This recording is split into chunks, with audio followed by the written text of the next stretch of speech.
Hello, dear friends. Welcome to our live question and answers session with diplomat and political scientist Papian. Our moderator today will be Sofia Badalian, who is a student at George Washington University. Hello, everyone. Hello. The first most popular question regarding ceasefire signed on November 9th. So, what kind of legal force does the statement carry? As a ceasefire, it's legal, but just to stop the war. But the rest, because there are a lot of other points included in that document, are illegal, because the paragraphs that deals with interstate borders must be done by interstate or international treaty, and the treaty, according to Armenian constitution and international law, must be approved in Armenian parliament, which never was done. So we have a document which is called statement, ceasefire statement, but it's much broader, and from this point of view, it's illegal. Just only one part we can consider as legal one. Sophie? So regarding the ceasefire and its relation to the changing of the borders, how is that being implemented and enforced right now? As you said, it wasn't approved by the parliament, Armenian parliament. So how is that taking place? It's just forced upon Armenia. And unfortunately, we can see that our authorities did not take any steps against that, because we have at least a big question there. Can Soviet administrative borders be considered as international borders?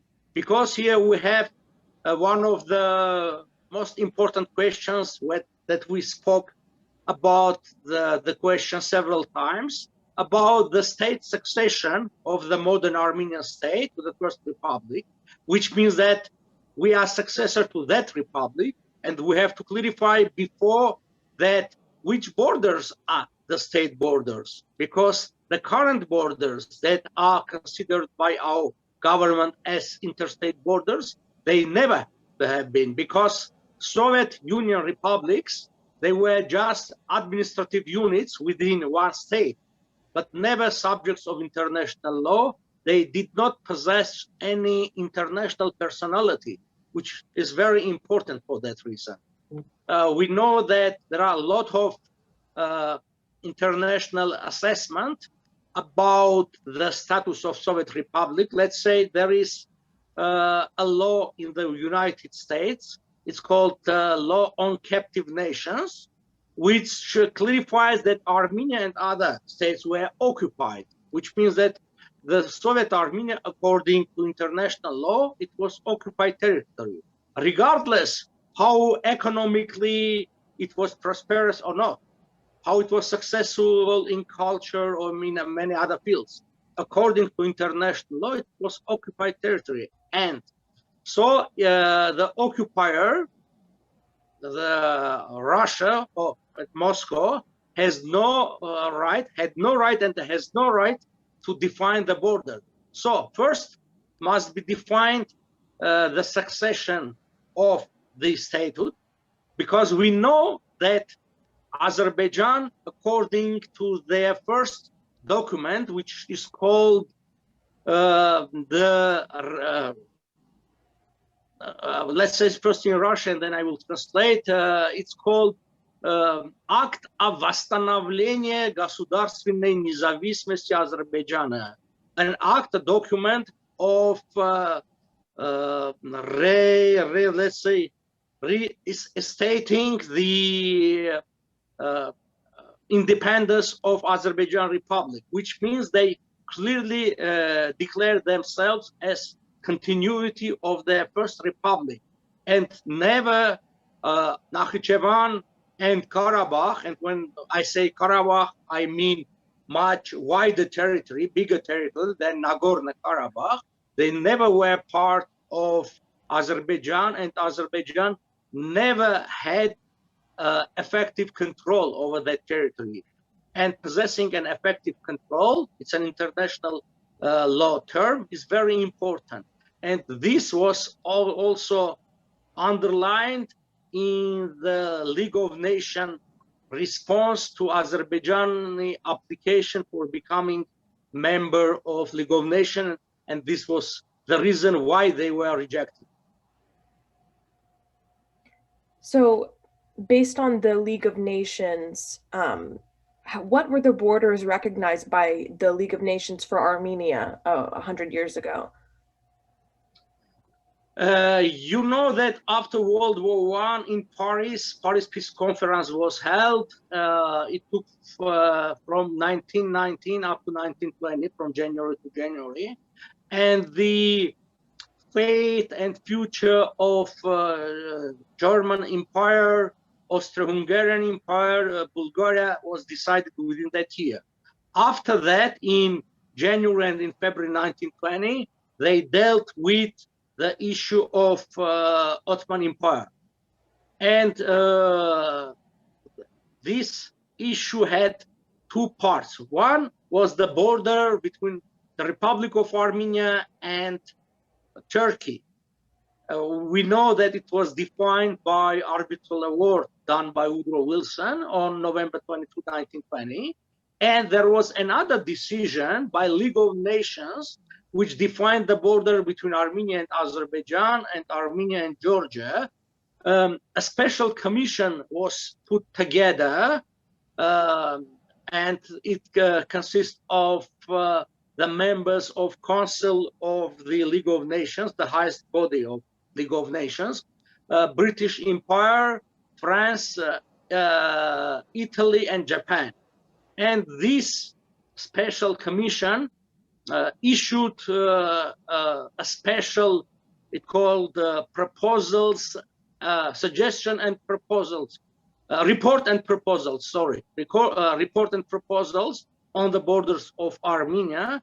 And according this document, which means this is the highest document that ever exists in international law about the borders, because League of Nations Council was the highest body, not only Nagorno-Karabakh, also let's say not only Upper Karabakh, but also Lower Karabakh were part of the Republic of Armenia, as well the Nakhichevan was part of Armenia, because Nakhichevan at that time was part of Yerevan gubernia, mainly Yerevan gubernia.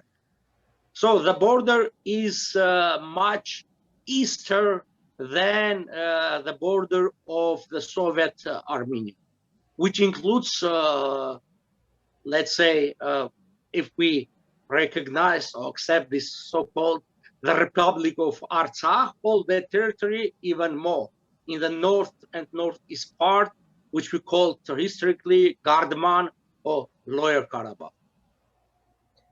So regarding the Treaty of Sevres that you just mentioned and Woodrow Wilson's arbitral award, do these borders, could they possibly still apply? Are they still valid legally? Yes, legally they are valid, because the basis for Treaty of Sevres and especially for arbitral award are the same as were for the other countries in Eastern Europe and in Middle East. If we regard them as unlawful, what will be the basis for Czechoslovakia, Poland, Romania, Syria, Iraq, Jordan, Israel, Lebanon, and so on? Because all these issues were decided either in the other peace treaties or in Sevres peace treaty regarding Ottoman Empire.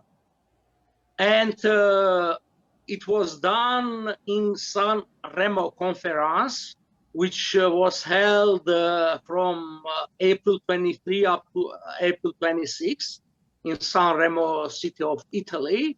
And the basis for all Middle Eastern countries were defined at that time. As well, the mandates were given to the several states. You know, France got some of them over modern territory of Syria and Cilicia as well. British Empire got over Transjordania, which at that time, and Palestine.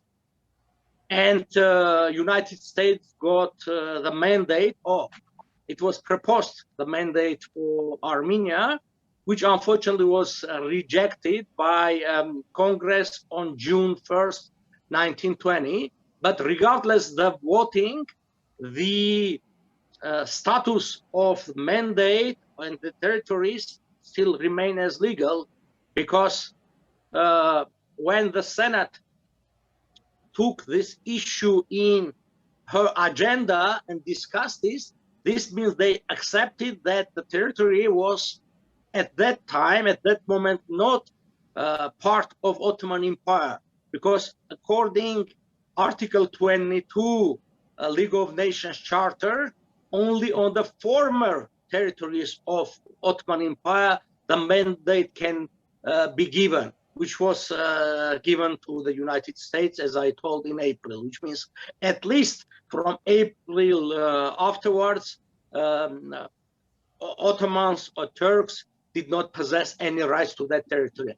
And later on, based on San Remo's suggestions, on May 11th, the draft of peace treaty was given to the Ottomans, and then on August 10, the treaty was signed. I would like to mention that before that, before signing the treaty, Ottomans approved that.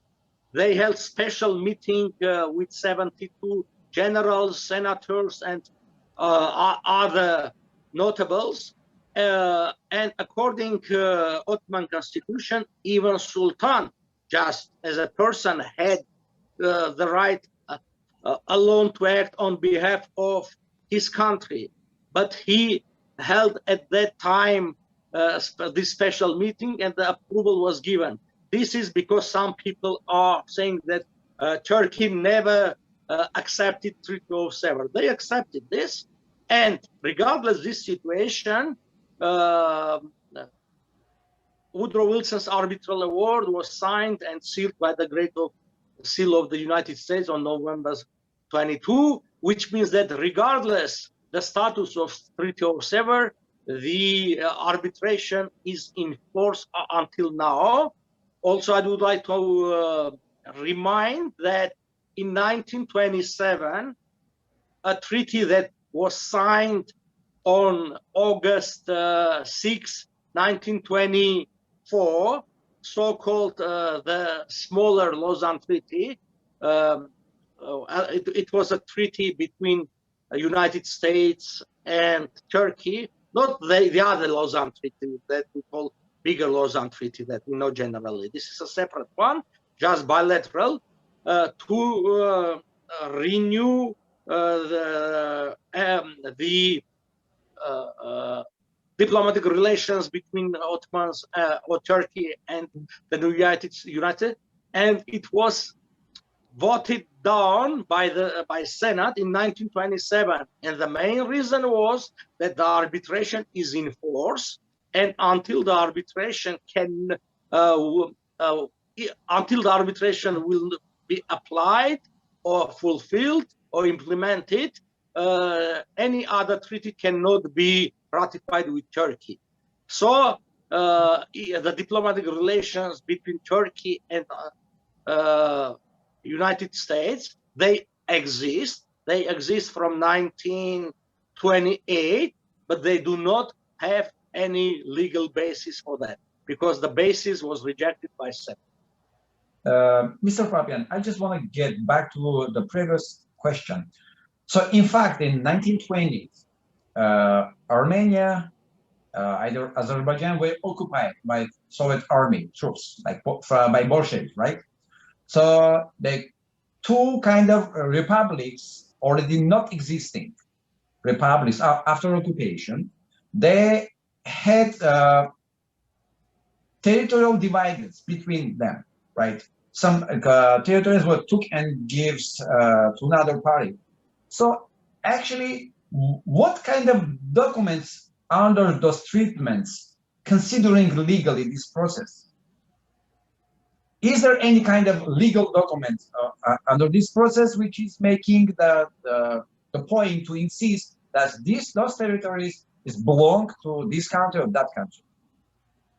I already told that legally speaking, only there is one international document. This is the report and proposals of League of Nations dated February 24, 1920. But de facto on the ground, actually the territory of Nagorno-Karabakh was given to Azerbaijan or to Azerbaijani administrative control by just only party decision, Kav Bureau of Caucasus of Russian Communist or Bolshevik Party, which is illegal and was illegal at that time, even according to Soviet constitution at that time, Russian constitution, the real power belonged to Soviets, not to party. Party was some kind of organization. It later gained the real power. I mean, Kav Bureau decision was illegal at that time from domestic law point of view and from international point of view. Also, I already told that Azerbaijan, by their first document, they rejected the Soviet heritage, saying that it was officially by parliament that it was period of occupation by Russians of Azerbaijan, and if it occupied, they cannot apply to any document of an occupier to base on that their rights. It's illogical to do. But you see, when they want to use Soviet heritage, they use these Soviet documents. When they want, they just reject them. But regardless all of these facts, like united, let's say the war, civil war, they considered that those parts, they are Azerbaijani parts. Regarding what kind of statement, what kind of documents they made this statement? You see, this is the result of very good job, continuous job of Azerbaijan and Turkey. They have that kind of views that Karabakh belongs to Azerbaijan. They are political statements, not legal. And my suggestion always was that we have to apply to international court to identify the documents and having some kind of decision, either having maybe advisory opinion from international court. We could easily refer to that, saying, you see, there are no documents. Unfortunately, these claims never were properly answered by Armenian government. There is a very used so-called argument by Azerbaijan that the borders of Azerbaijan were recognized by United Nations. United Nations has no right or legal opportunity to recognize any borders. They just accept the states if they want to become members to the United Nations, already recognized states. The borders of any state are recognized by the neighboring countries by a special treaty, or if there is a special body that has that rights. Let's say when I spoke about special commission of League of Nations to decide Armenian borders of the Republic of Armenia, it was special commission that was put together to do that job, that task. It was tasked to do that. Otherwise, no international body has the right to define the borders. Let's say Russia recognized Azerbaijan as an independent state in December 1991. The borders between Azerbaijan and Russian Federation was recognized by a special treaty between these two countries in 2010. So if there is no special agreement or treaty on borders, there is no, legally speaking, there is no border between that countries. Sophie? So, regarding what you've been saying, how legitimate have Nikol Pashinyan's actions been as the head of state so far regarding the document and the border issues and the validity of the Treaty of Sèvres? One of the watchers is asking, what are Armenians doing now regarding the treaty? What is Pashinyan's role in this? Unfortunately, Pashinyan and his cabinet is doing nothing as the previous ones. The only time that Armenian government officially spoke about Armenian rights and Wilson's arbitration was in January 2015 in joint declaration, which was issued in Tsitsernakabert with participation of a lot of Armenian organizations from diaspora, parties, two Catholicos, and the others as Armenian government as well. And at that time, there was taken a decision to put together a special working group to prepare that big file, the documents that can be used in future, which is now actually to use that file for filing claims or complaint against Azerbaijan or Turkey. Unfortunately, this was never done, and this creates, or maybe creating a problem for Armenia, because in international law there is an understanding of estopel. Estopel means that when you do not use your rights, you can lose the rights. Let's say use it or lose it. This kind of understanding. They will, let's say, it's quite probable that when we apply Court of International Law,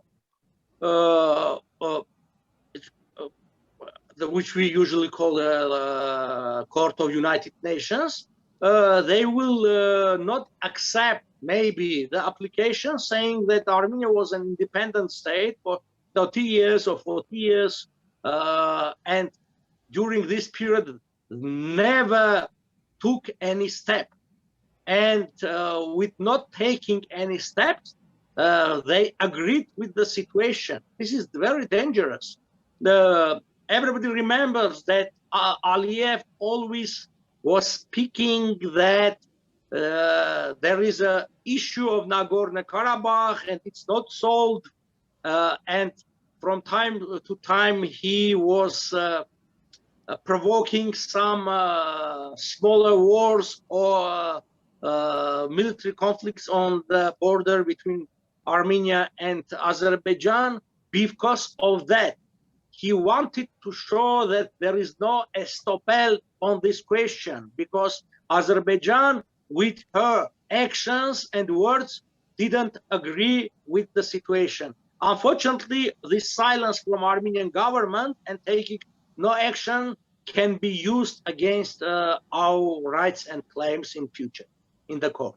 And Mr. Papian, obviously there is sufficient of facts and legal ways to get the problem solved using the legal actions like lawsuits without any war. But in fact, Armenian government never did any action. What's the problem? I mean, it's obvious you could do the job without having any losses, any war, any economic, any physical losses, to avoid the war, to solve the problem in a very nice way. What was the problem? I mean, what was the issue to not doing anything? Is there any explanation? I cannot answer to that question because I don't know the answer. Several times I asked this question to Armenian authorities saying, why you do not take any action? Because let's say to the whole action, which we will be divided into 3 parts. The first step, let's say, is gathering the documents, information, analyzing. The second one is legal assessment and preparing the court case. And the third one, going to court. All will take 4 or 5 years, and totally, including the court process, $4-5 million, which is nothing for even for Armenian statehood, 1 million per year. But it never was done, and I never got any explanation, because some were non-officially telling me that, okay, if we lose this, how we will deal with. First of all, if we'll prepare our claims, it's really very solid, has very solid base. But the answer is also that taking an action always is very important, because, okay, if we'll not get fully satisfied, at least we can have some other satisfaction, let's say opening the borders, or the cultural heritage on our territories, or exterritorial investment, right, and so on. It's possible. In my concept of the solution of Armenian question, I have written all these intermediate steps that possible to get, because we have to understand that not only changing the title of the territory, which is the final step, it can have several steps till that, a precursor to the final solution, which will be very important for Armenia. Let's say now Armenian government is speaking about opening the border with Turkey. I myself against of that, because it will not give new opportunities for Armenia, but it will challenge our economy from Turkish side. But anyway, if they want to open that, it's much easier to do through international law and force them to do, because if it will be open by Turkish will, they from their side, they can easily find any kind of excuse and close the border anytime when they want to do that. Mr. Papian, doing nothing by Armenian government is assumed that the reason they didn't pursue national interests, maybe just because of interest of some other countries. We all know that Armenian government never was independent. They were always put by Russian government. Mm-hmm. So, does that mean the process, if occur before, it will touch interest of Russia, maybe Turkey, maybe some other countries, because they might be any explanation which is not obvious maybe for us, but there is definitely some explanation, right? There's at least reason, hidden reason. What can be? What kind of interest? What kind of countries have interest in these actions? You see it quite probable that Armenian authorities have concerns that Russian government will be not very positive towards that kind of issues, because you see, we have to speak about Russian occupation of Armenia in 1920 by Bolshevik Russian army. But which, by the way, was done by Georgia and Azerbaijan, and they survived that, especially Azerbaijan, saying that at least twice, Azerbaijan was occupied by Russians, first in 1813 under Lausanne Treaty, and the second time in 1920 by Bolshevik army. And we see that they have a better relationship with Russians than we. And this shows that it's not the reason that we can lose some better relations with Russia. It's based on some other things. By the way, I met a very high official, Russian high official in November last year, and told about arbitration and about legal succession of the republic, modern republic to the first republic, and Russian occupation and Stalin and Bolshevik, let's say, misdeeds, wrongs, and even crimes against Armenia. He said me, you are right, but you have to understand that in Russia now, pro-Stalin forces are getting power, and it's not the right time to speak about against, or let's say, Bolsheviks and Bolshevik occupation, because the time has been changed. During Yeltsin, it was much easier to do, and Georgia and Azerbaijan did. But now we see that, according to Putin himself, that Soviet Union or dissolution of Soviet Union was the biggest catastrophe of 20th century, and he is trying to rebuild Soviet Union from scratches. And this very active, or I will say even aggressive policy to South Caucasus, also based on rebuilding of Soviet Union, or as they said, собиратель земель российских. What they want to do, it is some kind of 19th century approach to modern policy. Now, the other empires, let's say British Empire or France, they also were big empires, which was not so bright, also had a lot of black pages, but they overcame already this heritage. They sometimes they also gave political, historical, even legal assessment to that, the periods. But in Russia we see glorification of Russian imperialism. This is very dangerous. Sorry? Speaking to this point that you just brought up about Russian imperialism, and I think a lot of Armenians have a question as to why Russia wants to stay so involved in the region. It just continues to reinforce the self-prescribed regional status quo. Do you think this is just a continuation of the Russian imperialist idea, and just kind of the continuation of keeping influence in the region? Or are there any other reasons that Russia could be so interested in keeping control of this territory, of this area, and of Armenia in general? I think that Russia, and they spoke about this several times officially, see the West as the main enemy for them. And let's say Peskov, spokesperson for Putin, told that we have less disagreements with Turkey than with West.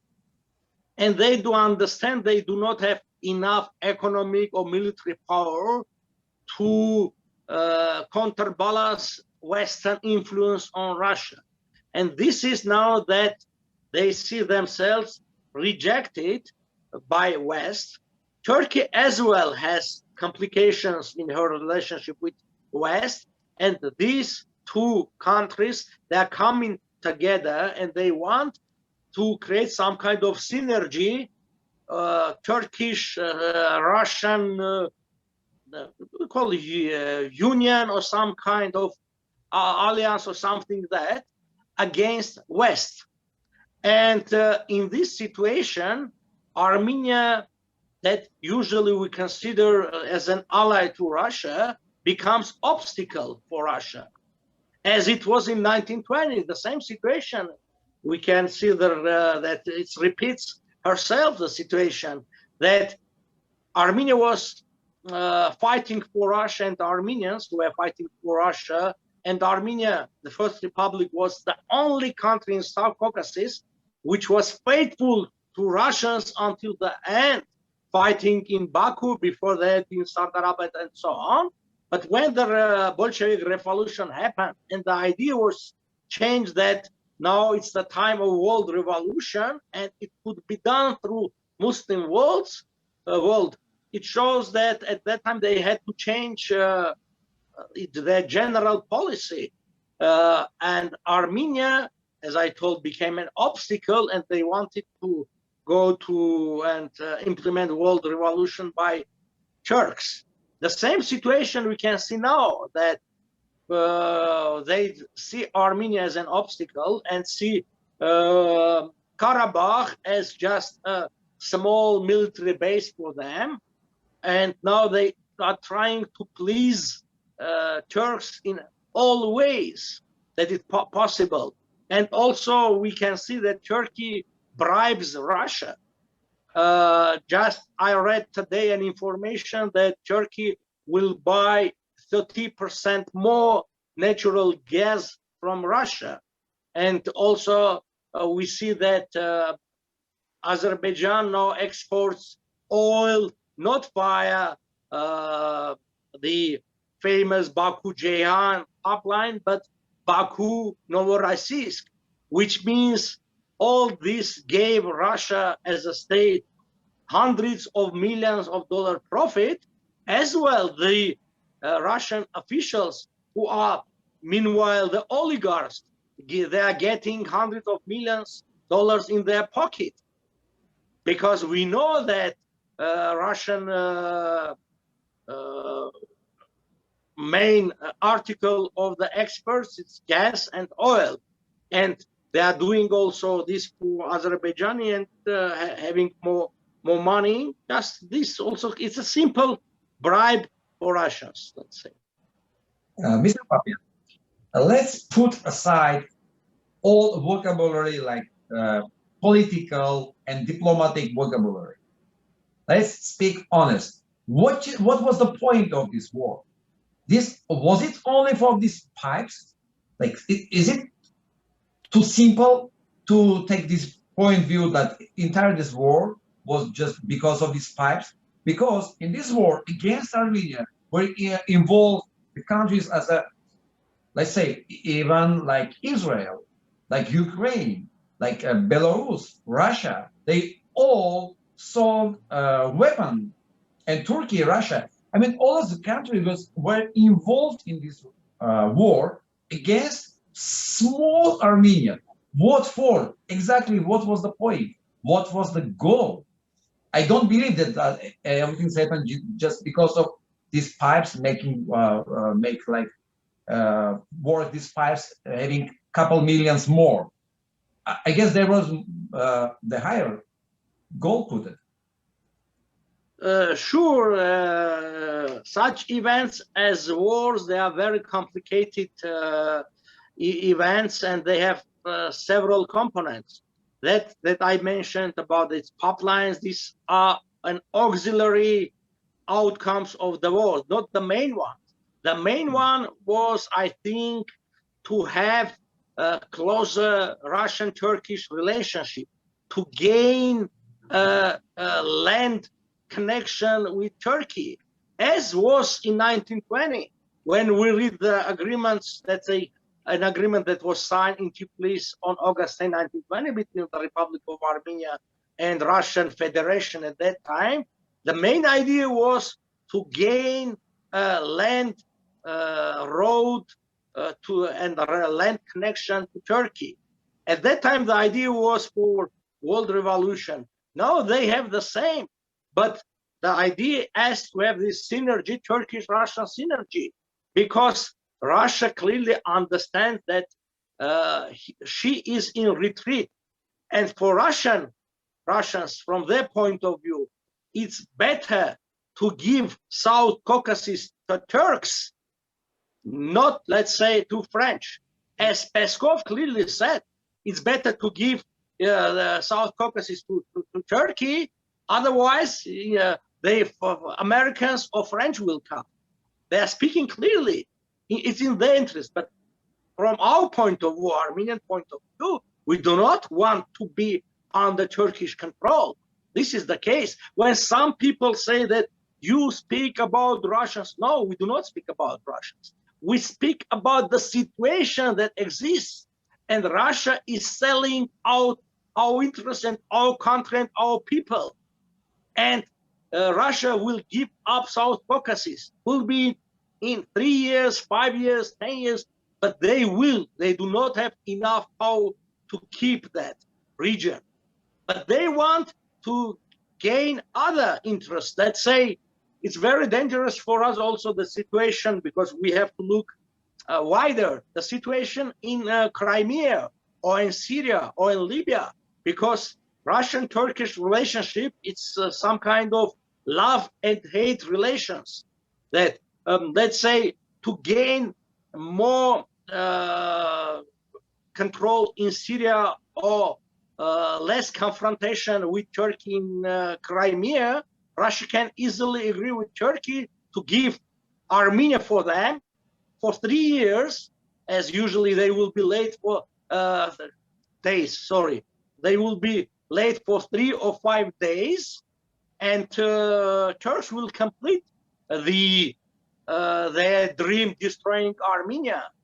Okay, at that time they will come people and they will blame me, yourself, and others, saying, you see, you spoke up against Russians, and because of that Russians did not protect us. No, they do not want to protect us, and they will find lots of excuses to do this, because it's not in their interest to fight Turks, to confront Turks. It's not in the economic or military. From military point of view, Russia today is weaker in South Caucasus than Turkey. I would like to underline in South Caucasus. Maybe in other parts, let's say in Pacific Ocean, and so it's stronger. But in South Caucasus and in Black Sea, Russia is weaker, and they will not go to any military confrontation with Turkey because of Armenians. And the only only solution for us to find an alternative ally for us. Which country has economic and military power to do this? I mean, to take under her umbrella the region, including Armenia. There is only one country, United States. Will they have a political will to do so? I'm not sure. But we have to work on this direction. Otherwise, we'll be totally destroyed. And when I'm saying destroyed, it does not mean in general words. I mean in real destruction of the country, with bombardment, with military invasion. When we are speaking about this regarding Karabakh, everybody was saying it is impossible because Russia is backing us. We saw that. Who is backing whom? And Russia was the main supplier for weapons to Azerbaijan. The same situation we now see in Sunik, in that part of Armenia, in the southeastern part of Armenia, which is one of the most important parts of Armenia. And the next goal of Turks, and saying Turks, I mean Turks from Turkey and from Azerbaijan, is to gain wider connection with other parts of Turkey. And I was listening an interview by Lavrov, Foreign Affairs Ministry, Minister of Russia, some 2 days ago, and he was totally in denial of these plans of Turkey, of pan-Turanic, pan-Turkic, and saying, and it was clear that he is just afraid to accept this, because if he will accept, there are some not only ideas but also programs. They have to act, but how they can act? They cannot, because alone they can't. They have to become closer with West, but they hate West, and this is irrational hate for them, and because of that they cannot they cannot have a real policy in the South Caucasus fighting back Turks economically or militarily. I guess they could stand against this program just simply to not betray Armenia, to not let alone Armenia, and not help the enemies of Armenia and in reality of Russia. Because all those mercenaries that stayed in Azerbaijan, they will let them know why they stay there very soon, I believe, because Turkey never will stop with their idea. Either Lavrov believes regarding or afraid is not making any difference. They will do that, and they could stop the process, only just not betraying Armenia and not leaving alone against all of these military forces. And not only they were supporting, 86% of Azerbaijani army was Russian weapons. They sold over $5 billion weapons to Azerbaijan. So, Sofia, welcome. So I think many people ask how Russia may have acted differently in moderating this ceasefire and this document had the United States or the European Union or NATO shown greater interest in moderating the conflict. But do you suppose that maybe the key determinants in this conflict were not with the moderators or with Russia, but more between Armenia and Azerbaijan themselves, considering they haven't had any diplomatic relations or any dialogue for the last 25 years. And based on what you were saying just now about how Russian capacity to keep control of the South Caucasus is dwindling, and you say in the next few years that may fall basically.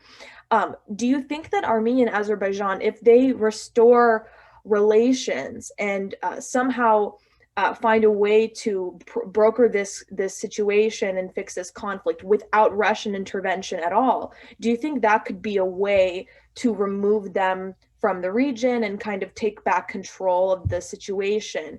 And obviously now that this situation has escalated to the point of war, but had they avoided that in the beginning, do you think that would have been a way to distance Russian involvement?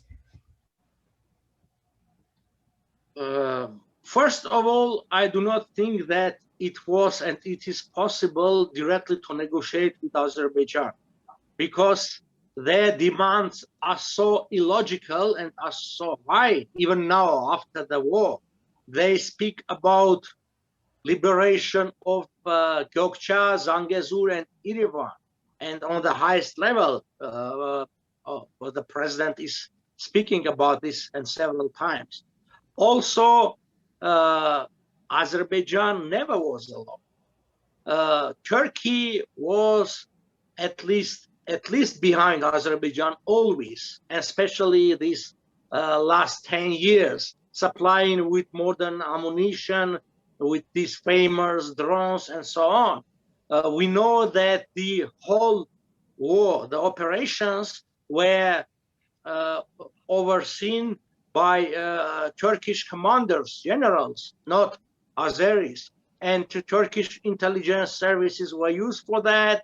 Their special aircrafts were used on, which means that the problem was that Azerbaijan was with Turkey, in part was with Pakistan and some mercenaries from Syria. Armenia was totally alone, because Armenia was hoping that Russia will support, because we are ally of Russia, and because of that, many times we voted in the United Nations for Russians, and because of that lost lot of economic support from Western countries, because we were just among Vietnam, Cuba, Venezuela, Vanuatu, and so on. But Russia never appreciated the Armenian approach. They are always non-satisfied by Armenian situation or situation in Armenia. They always themselves create enemies within Armenia, let's say, saying that Soros is doing all this. They know that this is a bullshit, but they want to find an excuse to approve why they are not doing, saying, you see, you did not agree that Russian language will become second language in Armenia, and because of this, we are punishing you. Why Russian will become second language in Armenia? There are only a handful of Russians living in Armenia, and so on. When you want not to help your ally, you will find always excuses, which Russia is doing. The main basis for such approach is that one time Yeltsin, former president, said that Armenians has no exit, no way to go. This is their approach. This is why I'm always speaking, creating better relations with West. If Russians will know that we have some other possibilities, their approach will be changed. I mean, improving the relations with West will give the basis for improving the relations with Russia. Russia will change her approach towards Armenia. This is very important part. Speaking about improvement of the relations with, let's say, United States, I am speaking for better relations with Russia, because only in that case Russia will appreciate Armenians, value Armenia, because they will see that Armenia has another place to go. Not saying that Armenia has no other choice, because this situation, even if we agree with losing Karabakh and so on, it will not stop on this stage. We can see clearly, maximum this situation can be continued for 5 years, maximum can be. And the Russians have to take a decision, stay or go. And also we do not know what kind of deals will come with between Russians and Turks. And I already told that the deals, not only regarding South Caucasus, but also other parts of the world where they have, Russians and Turks have involvement in that part of the world. And we do not have more information to understand what is going on. But we are in very vulnerable situation because of that. Okay. Before moving on to another question, I want to bring up something that one of the viewers had asked in the chat was regarding diplomatic relations with Azerbaijan. What steps do Armenians expect from the Azerbaijani government in order to restore the relationship? Is it possible in the near future or in the future at all? What is your opinion on that? First, we have to clarify what does mean restore relationship, because we did not have relations since 1920. So, I mean, occupation of Azerbaijan and Armenia by Russians. Secondly, okay, during first republics, we had diplomatic relationship. We had even ambassadors accredited in the capital cities, but it does not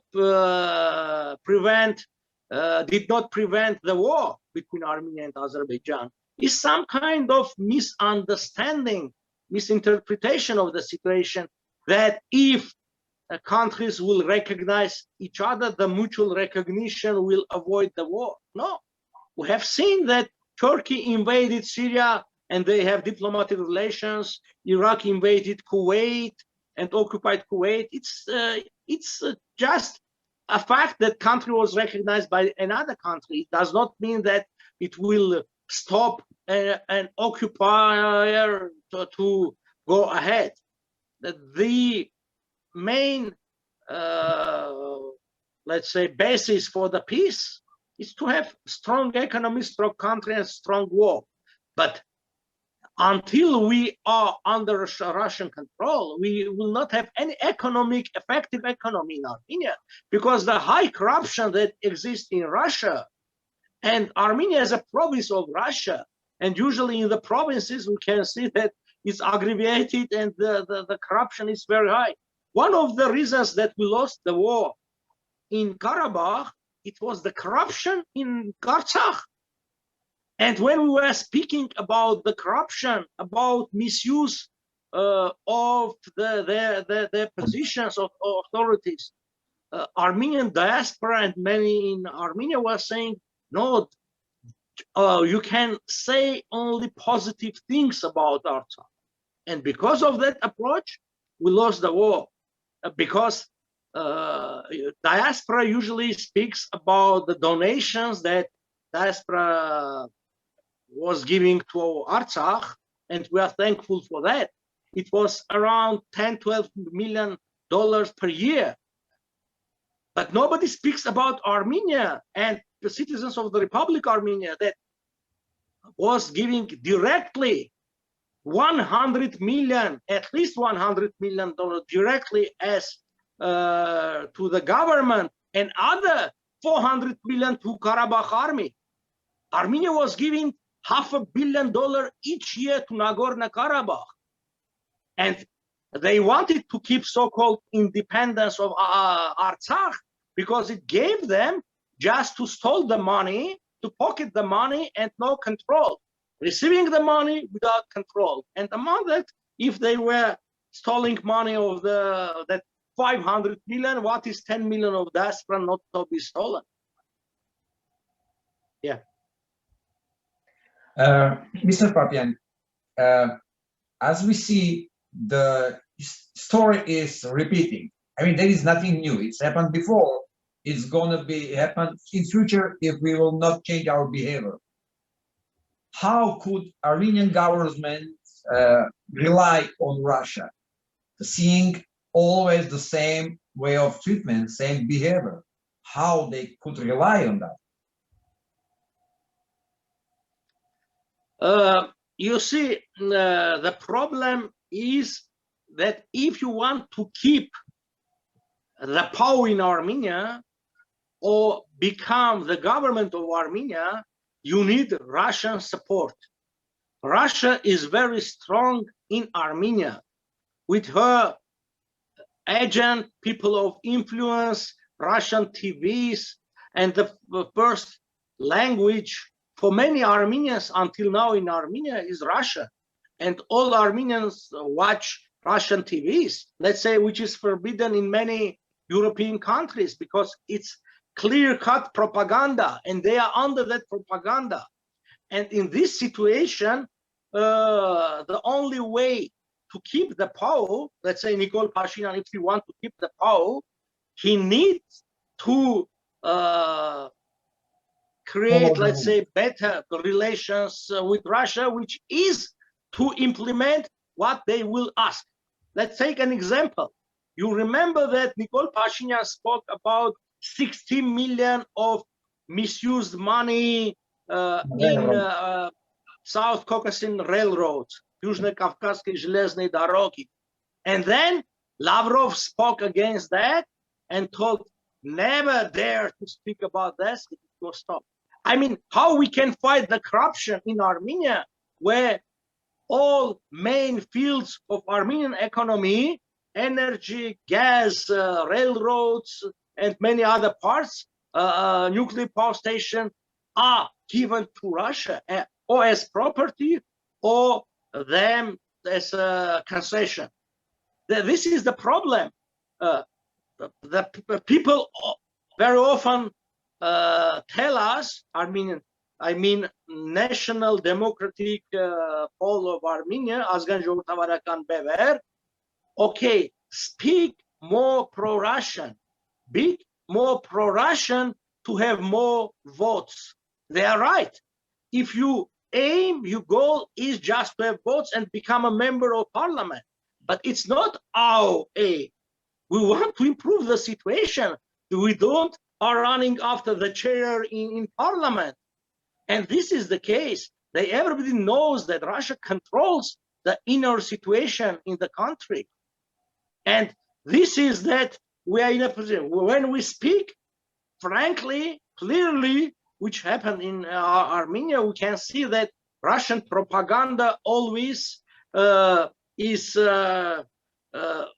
creating a big anti, let's say, the Pole, Hakka Beverakan, let's say, anti-Pole movement and commentaries all over there. And I am sure that after this program, we'll see that many of them will write against me and against other political powers that see the reality. It's a lot of falsifications, call and name, Sorosakan, and many other things, because they want people to be just under Russian influence. And but we don't want to be one of that 17 parties that, you know, they are fighting Nikol Pashinyan, but they are fighting in that way that showing Russia that we are more pro-Russian. As happened with Nikol Pashinyan. Nikol Pashinyan was criticizing Serge Sarkisyan to be very pro-Russian. And now he came and became more pro-Russian than Serge Sarkisyan or Kocharyans were. Because at least Serge Sarkisyan rejected to send a unit from our army against the West in Syria. But Nikol Pashinyan did. And it's very strange when people say, why West did not support Armenia during the war? Are you foolish? You are fighting against them, against Western interests, and you are asking West to support you. Be thankful to United States and West that Armenia is not under punishment, under the blockade, because other country, I am sure, if instead of Armenia, there was another country doing the same, sending a unit under Russian flag to Syria, the country would become under punishment and blockade. But until now, we are getting support from West in money, in technology, and humanitarian aid. This is the situation what we have on the ground. What do you think, Mr. Papian, after this war? So it was obvious what's going on, who is our enemy, who is our ally. Is there any changes in people's mind, I mean, like in values? Is there any changes? What do you think? Yes, we can feel that we are having more and more support from people. And people are changing their minds, because you have to be blind to not to see what is going on. Also, people are concerned, even afraid of the situation, because if before the war, the understanding was that Russia will not leave Armenia alone. Now they are saying, even people who are saying will not leave alone, but you can feel that they are not sure saying this. This is very important part. They are not sure because they know that, and they understand that for Russia, relationship with Turkey and Azerbaijan, especially when they will gain this direct access to Turkey, is much more important. I want to underline that in 2023, the trade between Russia and Turkey will reach up to $100 billion. $100 billion. It's the highest volume that maybe China will be the first, Turkey will be the second one. And also, Turkey is playing the card of Turkic-speaking people within Russia very well, blackmailing Russia and gaining, let's say, the concessions from Russia. Also, Crimea. Crimea is one of the, let's say, fields of future confrontation, Russians and Turks. I'm sure that in future, there will be a confrontation between Russians and Turks. But when will be this future? Will be it after several years or several decades? It's enough time for Armenia to lose territories or maybe statehood.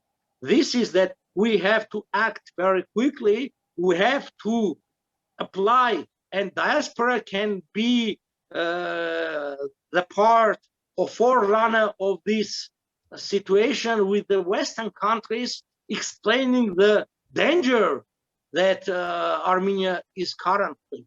We are really in danger.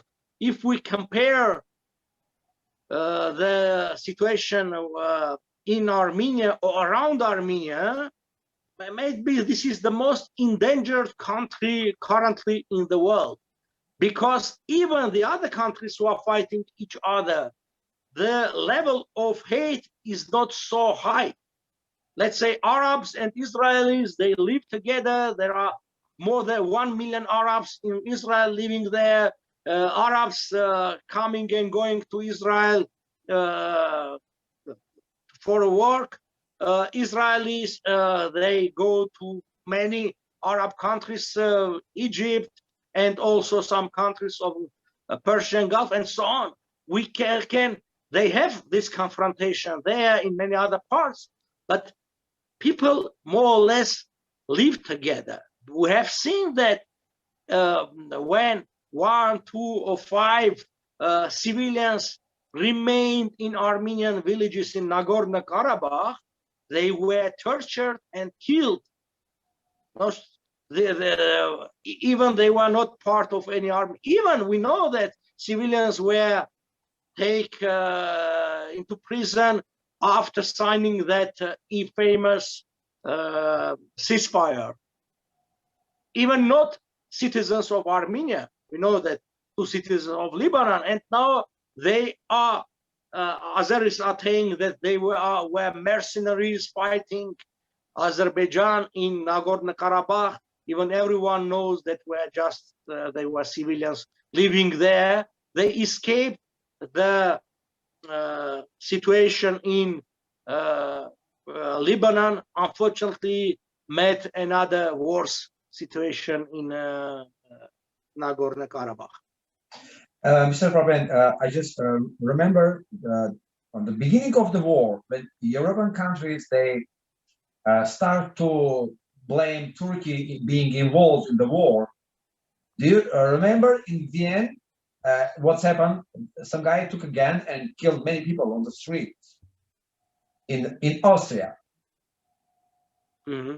Does that mean like any countries which will dare to speak loud against of action Turkeys, even illegal action Turkeys, they will be punished?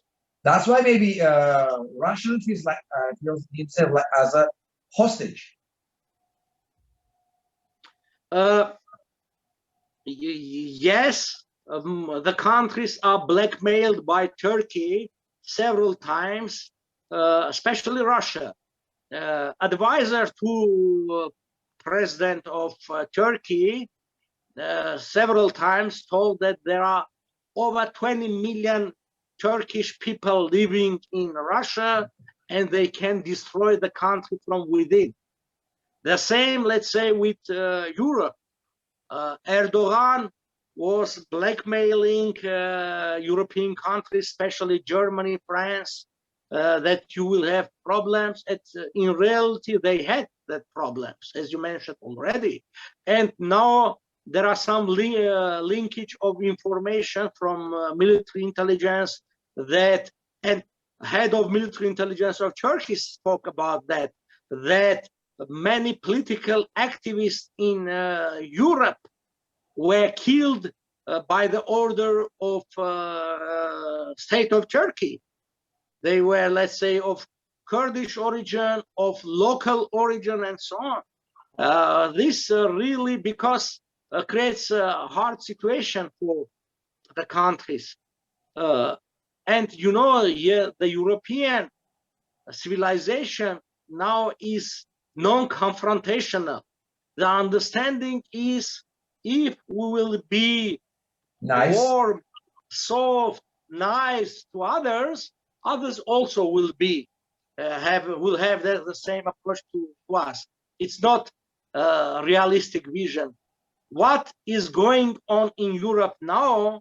Armenia has passed a millennium ago, maybe 700 years ago. The same situation was when Turks came to Armenia, historical Armenia. They were in minority. And then step by step, from year to year, from century to century, they gained power, and then political power, and then economic power, and the final stage was the genocide. The final aim of these people in Europe is the same: to gain power, and the final stage will be genocide of local people in Europe. They do not understand this because it's impossible to understand that kind of reality, because people think, okay, it's 21st century, what is possible? It's possible. It's quite possible, which is going on already on the territory of Turkey. They are killing people. They had done genocide, and the genocide is going on against many people. And if they will have the possibility to repeat that genocide in Armenia or in Europe, they will do that. Or in Russia, even in Russia as well. Regardless the Russian approach to Turkey. Sophie? Mr. Papian, I was going to ask again about, so you mentioned the role of diaspora briefly, and I want to ask you, I think personally many Armenians are often under the impression that we must rely on Russia for security guarantees and other things because they don't see a way out. And as you mentioned, Russia is also kind of in the same situation where they see Armenia as having no other party to turn to, which creates this toxicity in the relationship between Russia and Armenia. And so in your opinion, how can you see this transition out from under the Russian thumb? How can you see this being navigated in a safe and secure fashion, avoiding any kind of escalation of conflict or anything like that, especially now with the presence of Russian peacekeepers in Karabakh for the first time, and also the presence of Turkish presence in the area for the first time in a very long time?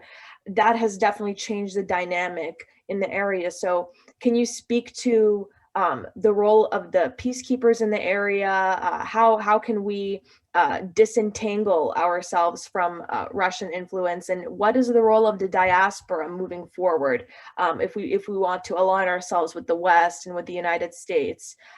Can we capitalize on that involvement as well?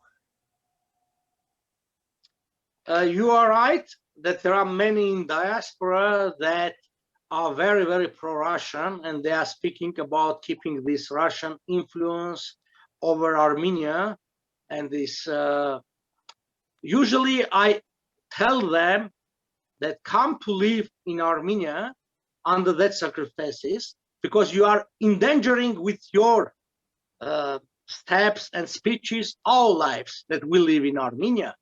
Come live in Armenia or go live in Russia. Why you are staying in New York, Paris, and somewhere and speaking about Russian positive influence over what you have seen and what you know about Russian influence? I already told that the mother of this all corruption is in Armenia is Russia. It's impossible to fight corruption in Armenia because the all fields, all these major industry, everything belongs to Russia. Secondly, who was supplying weapons, ammunitions to Russia, to Azerbaijan? Russia. Who was in favor taking as peacekeepers Turks in South Caucasus? Not West, it was Russia. And now we have 60 so-called, they're not called peacekeepers, but some kind of instructors, monitors. Let's say they have to have this military monitoring, to do military monitoring in there. 60 Turks and 60 Russians. Why? Why Turkey was given some kind of privilege? Turkey was not part of Troika.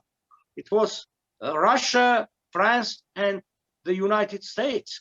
And by the way, United States proposed Armenia to send Scandinavian peacekeepers to Nagorno-Karabakh.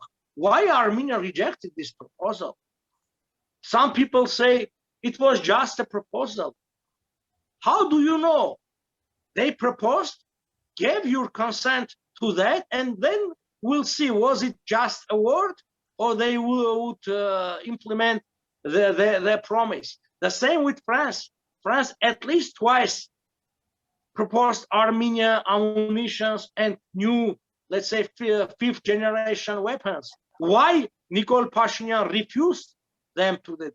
Because, as I thought, he wants to be a good guy for Russians, because Russians will not be satisfied of that.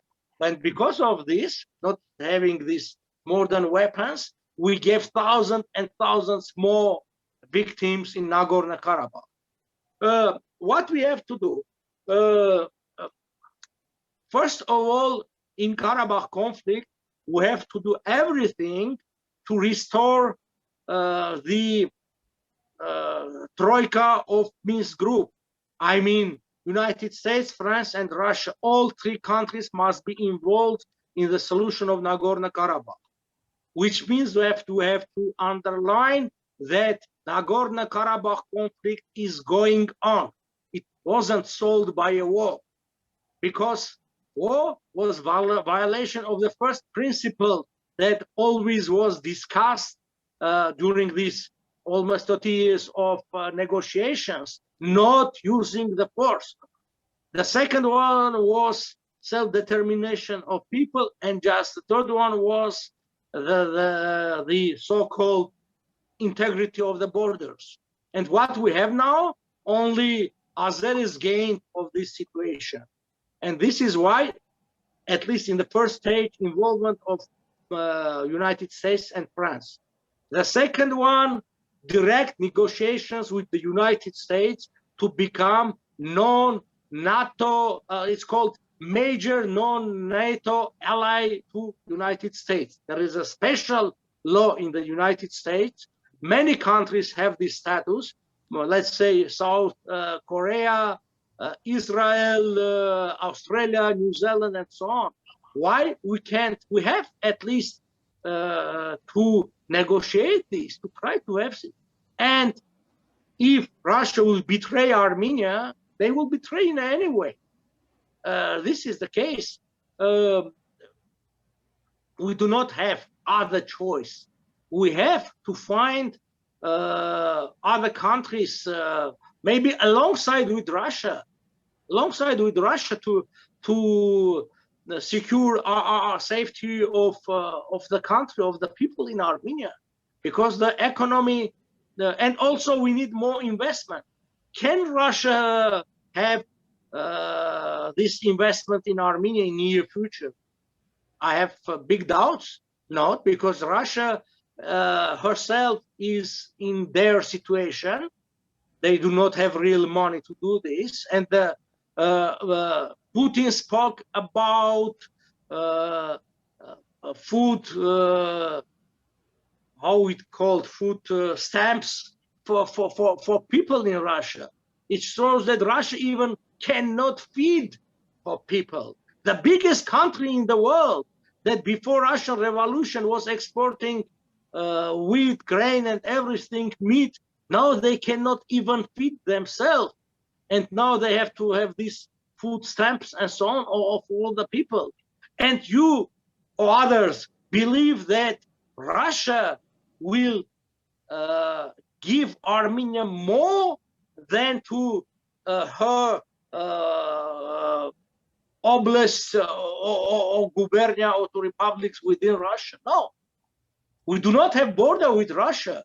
If Russia even wants to protect Armenia, it will be very hard. Why they now have this so-called peacekeeper mission in Nagorno-Karabakh? It's a military base. It's not peacekeeping mission, because we have seen that what kind of weapons are there, and also we have an information that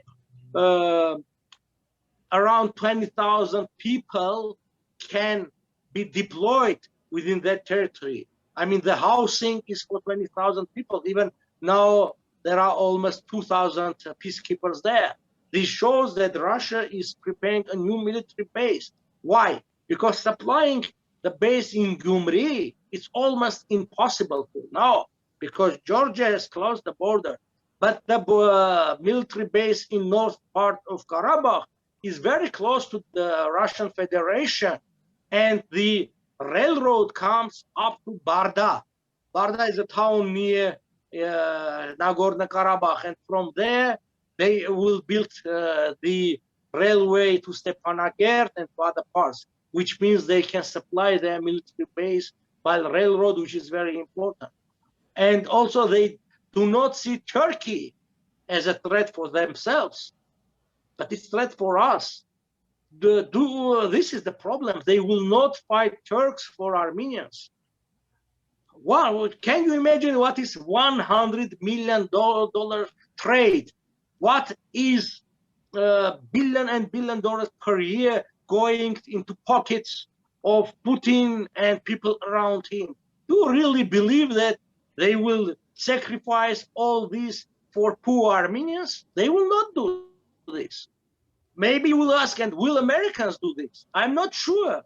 But this is the only way, because at least in the United States, it's a democratic country and the lobby has an effect. We have more than 100 congressmen, 50 senators supporting Armenian case, and we have all these structures we can do. And the United States, they are interested to have this double containment policy in South Caucasus to contain Turkey and Russia coming together. As I told, this synergy of these two countries is very dangerous for West, because these two countries are anti-Western. What makes them to come together? This anti-Western position. Both countries hate West. And it's based. Let's say the policy is based on their approach against the West, and this unifies them. Okay.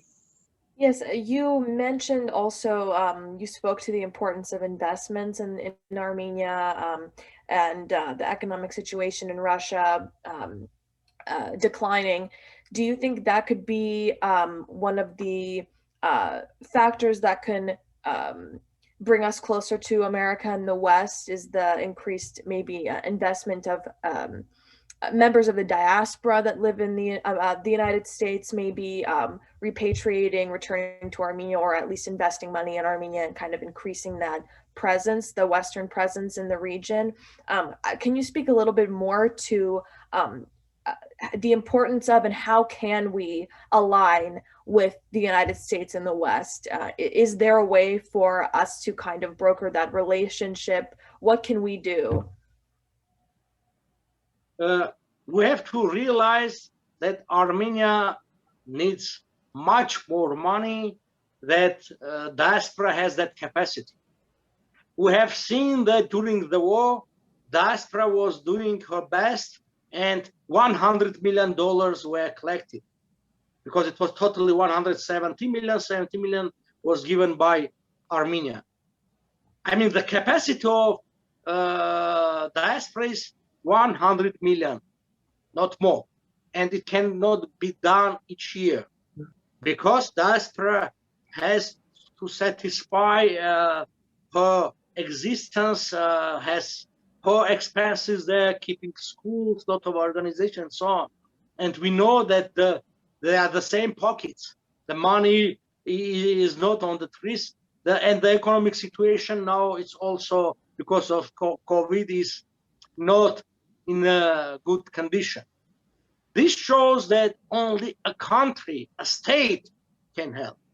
Let's say for the United States, they can implement a program like Marshall Program or so, that it was done after World War II, touch South Caucasus, at least for Armenia or Georgia, all this case. And then let's say for the United States, couple of billions of dollars per year is not big money. It's almost nothing. The important thing is the political decision for the United States. And we see diaspora, at least I see diaspora, mainly as a lobbyist of this idea to make closer politically Armenia and the United States. And why I am preparing all these historical documents on Woodrow Wilson, his papers, and a lot of other official documents showing that we have because I understand that creating this atmosphere of friendship that we had over 100 years, it will help us. This is creation better political relations with the United States with the help of the diaspora as a bridge between Armenian government and US government. But here we have a big problem of the Armenian government. Last year, I was lobbying for several months just to get a couple of square meters of land in Yerevan in proper place to erect a statue for Woodrow Wilson as a person who saved 132,000 orphans in American orphanages. Let's forget for now the arbitral award. Just a humanitarian support.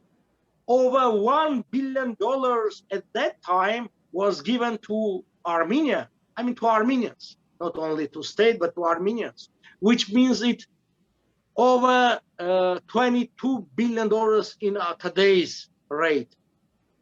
It's huge money.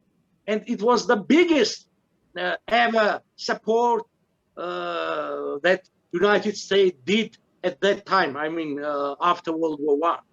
And we have to first be thankful to the United States. But Nikol Pashinyan did not answer to my letters, to my calls. And even with the centennial of official relationship between Armenia and the United States, because the United States recognized the Republic of Armenia on April 23, 1920, was ignored. The centennial of arbitral award by Woodrow Wilson was ignored. Everything that deals or relates to the United States is ignored in Armenia. And this is why in this situation, I have doubts that Pashinyan government will have courage and political will to act properly. Because just refusing for a small land for monument, because the main problem was Russian attitude. What will be the Russian response to that?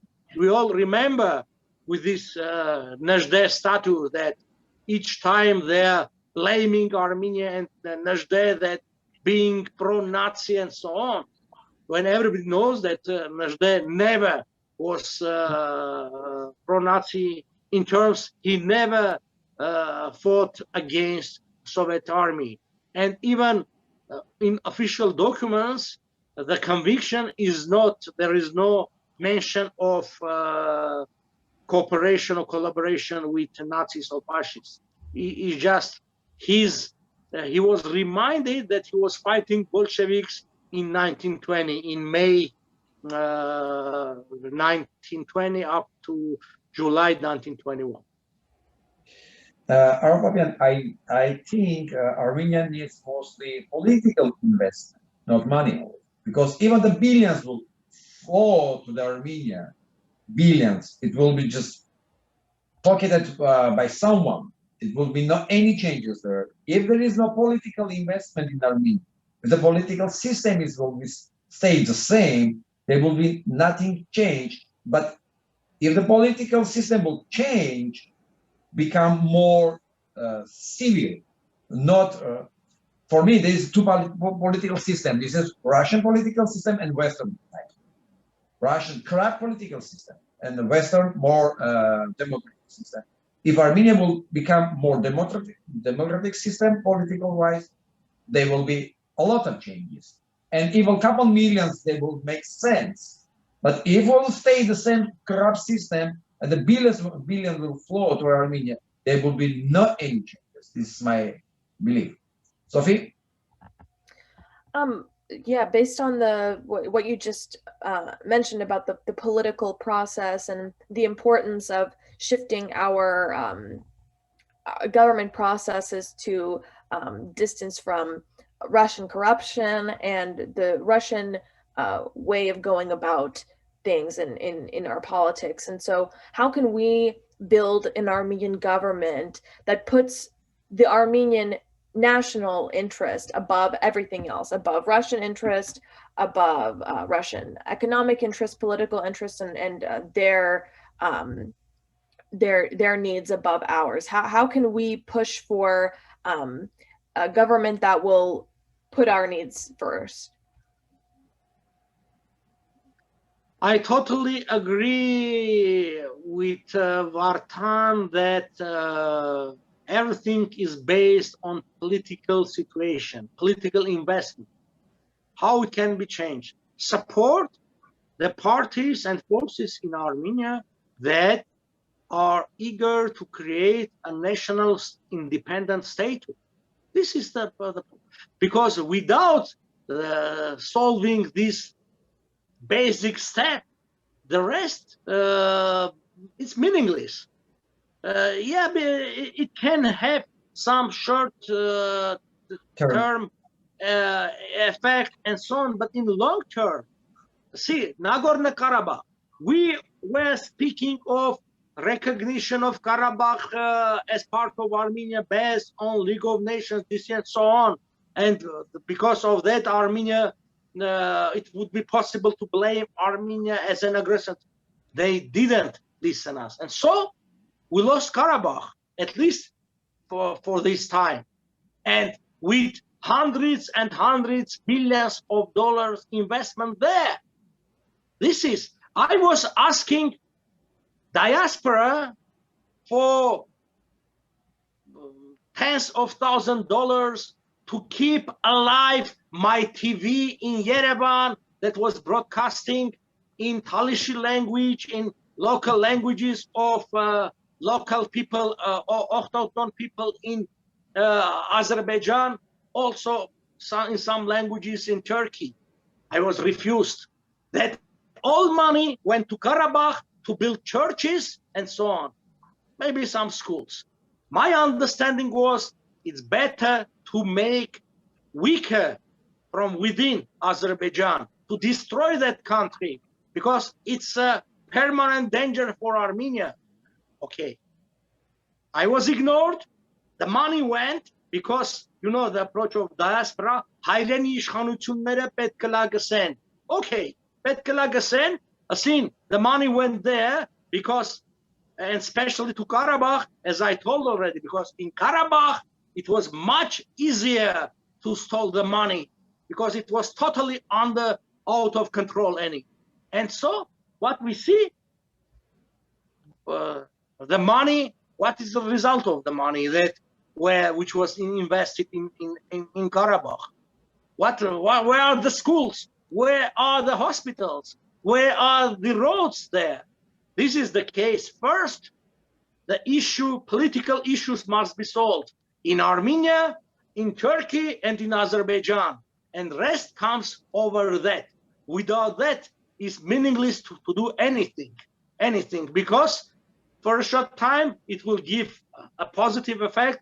Later, we lost this one. And now support the forces and parties in Armenia to calm them into power, and then they will implement the national program and national ideas. Otherwise, okay, Nikol Pashinyan is saying, and his group, that we have to open the borders with Turkey if they even want to this have their preconditions, because they put some preconditions: refusal of genocide, refusal of any Armenian claims. We have to officially speak, and I don't know what will be Nikol's decision, and nobody knows, because one day he can just wake up and we can watch and listen on his live that he's speaking about that very important things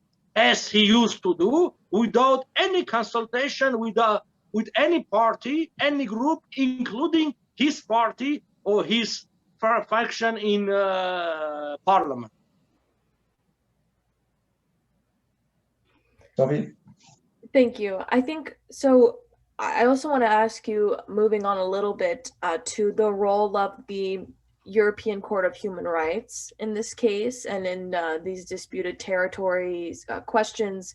There are a number of conflicts among post-Soviet states that have been presented to the European Court of Human Rights, and now, obviously, in the case of Armenia against Azerbaijan, and reciprocally, Azerbaijan against Armenia. So, do you think that it's a positive thing, a good thing that countries are bringing their claims to the European Court of Rights, or on the other hand, the court may try to stay out of these conflicts because of the complexity of the evidence and the complicated underlying political issues, and the fact that the court is not really designed as an effective adjudicator of humanitarian law. So what exactly is the role of this court in cases like this? And do you think this is something we should be appealing to or not?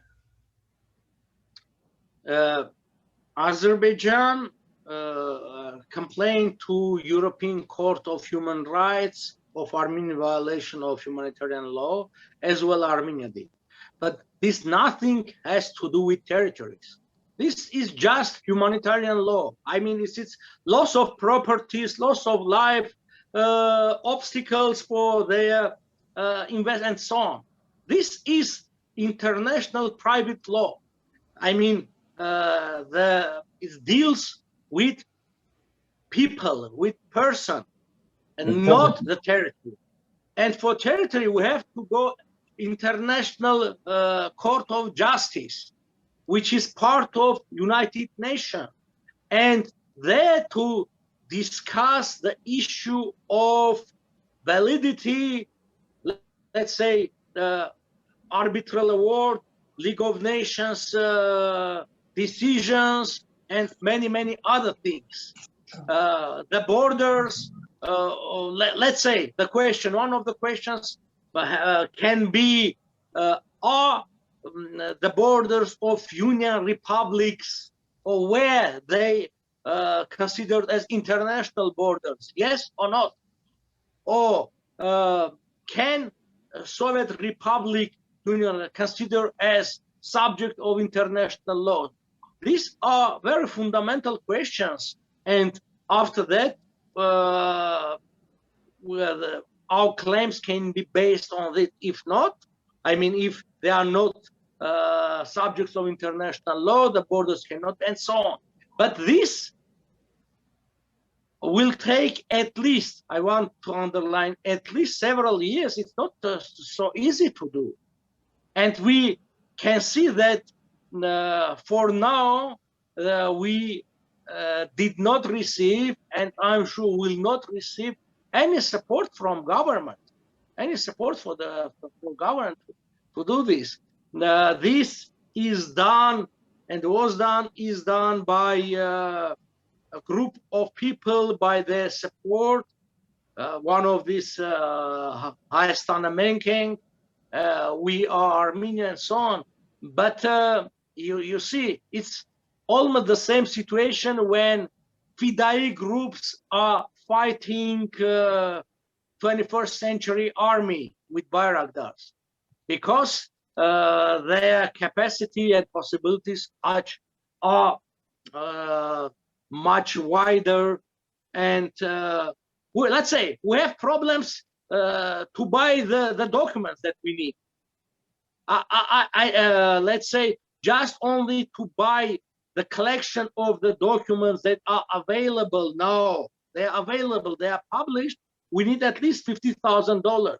We need another, let's say, $10,000, $15,000 just for National Archives of the United States to buy the documents. It's just buying. It's not reading and classifying them.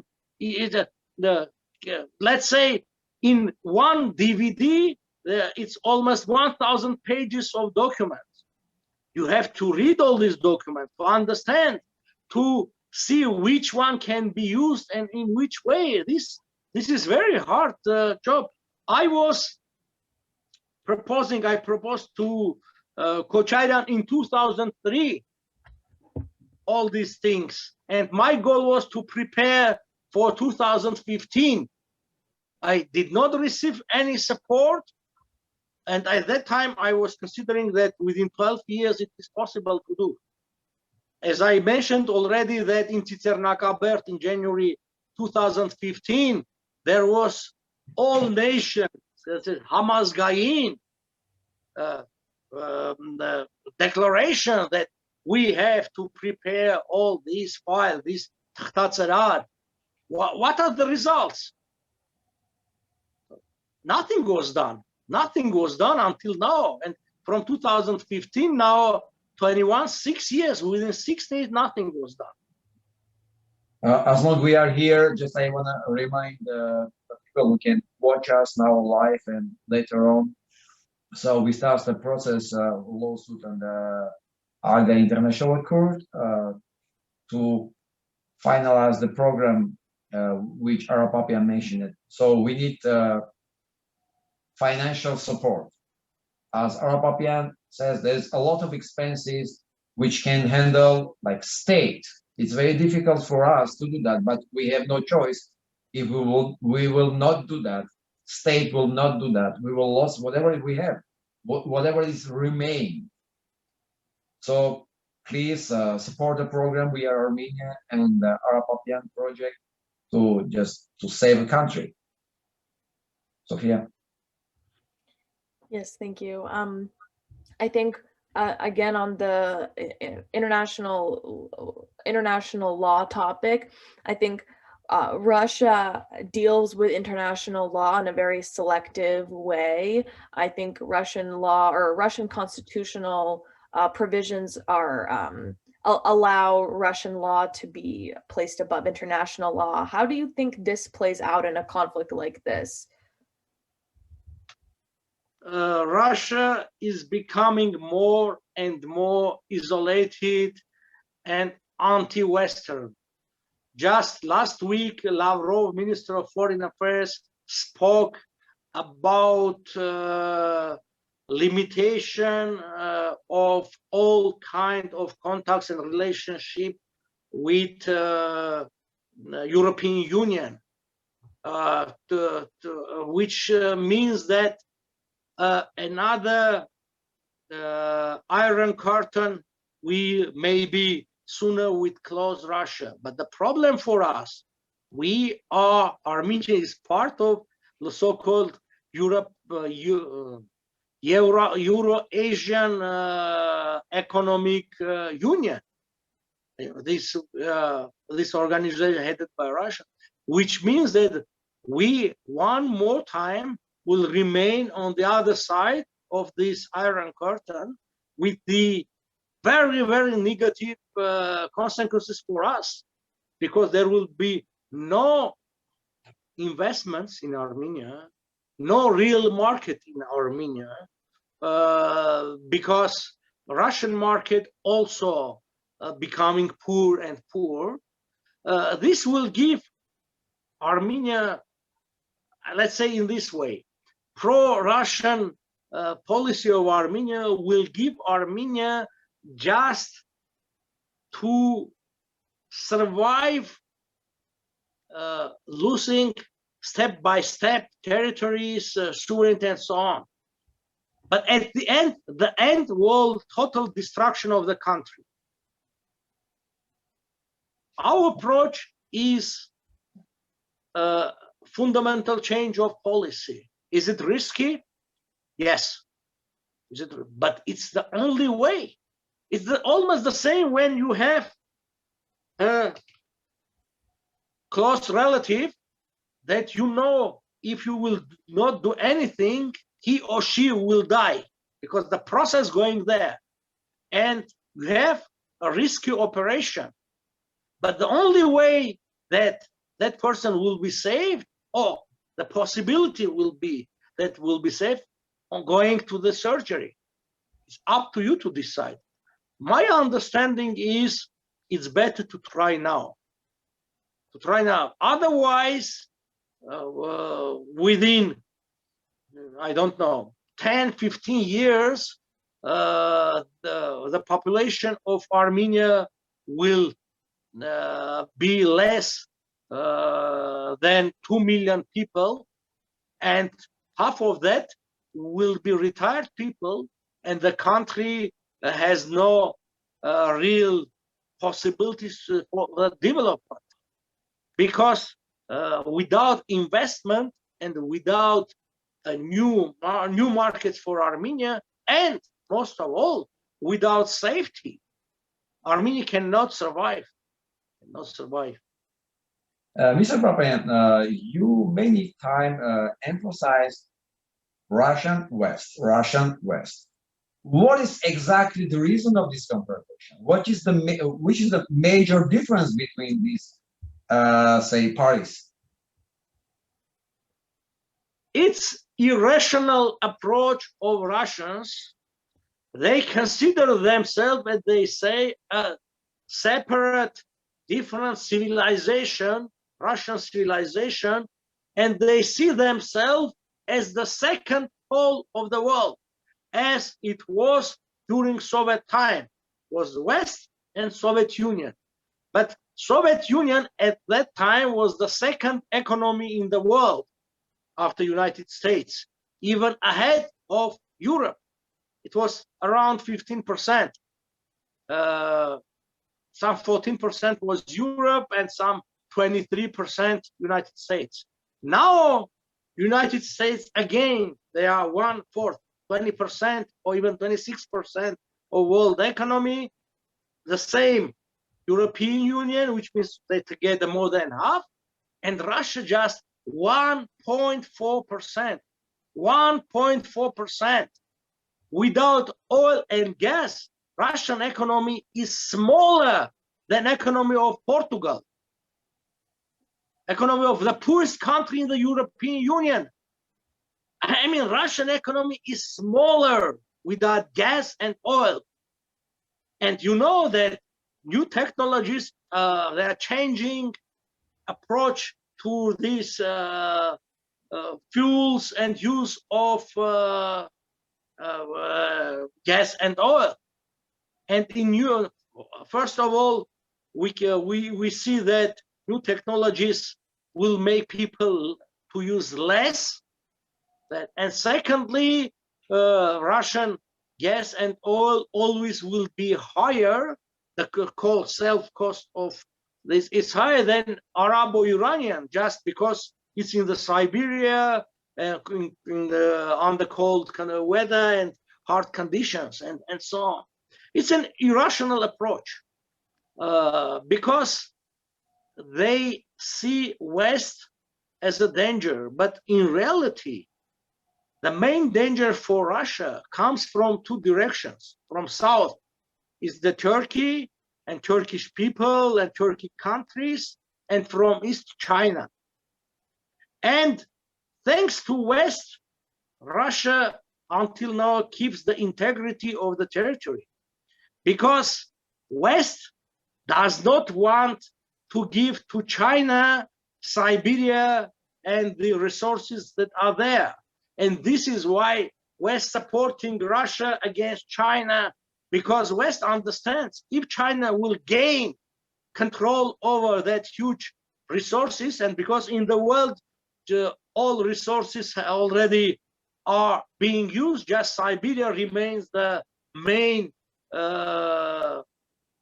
warehouse of raw material. Yeah, and China with Siberia will be not only the biggest country, it will be the strongest country.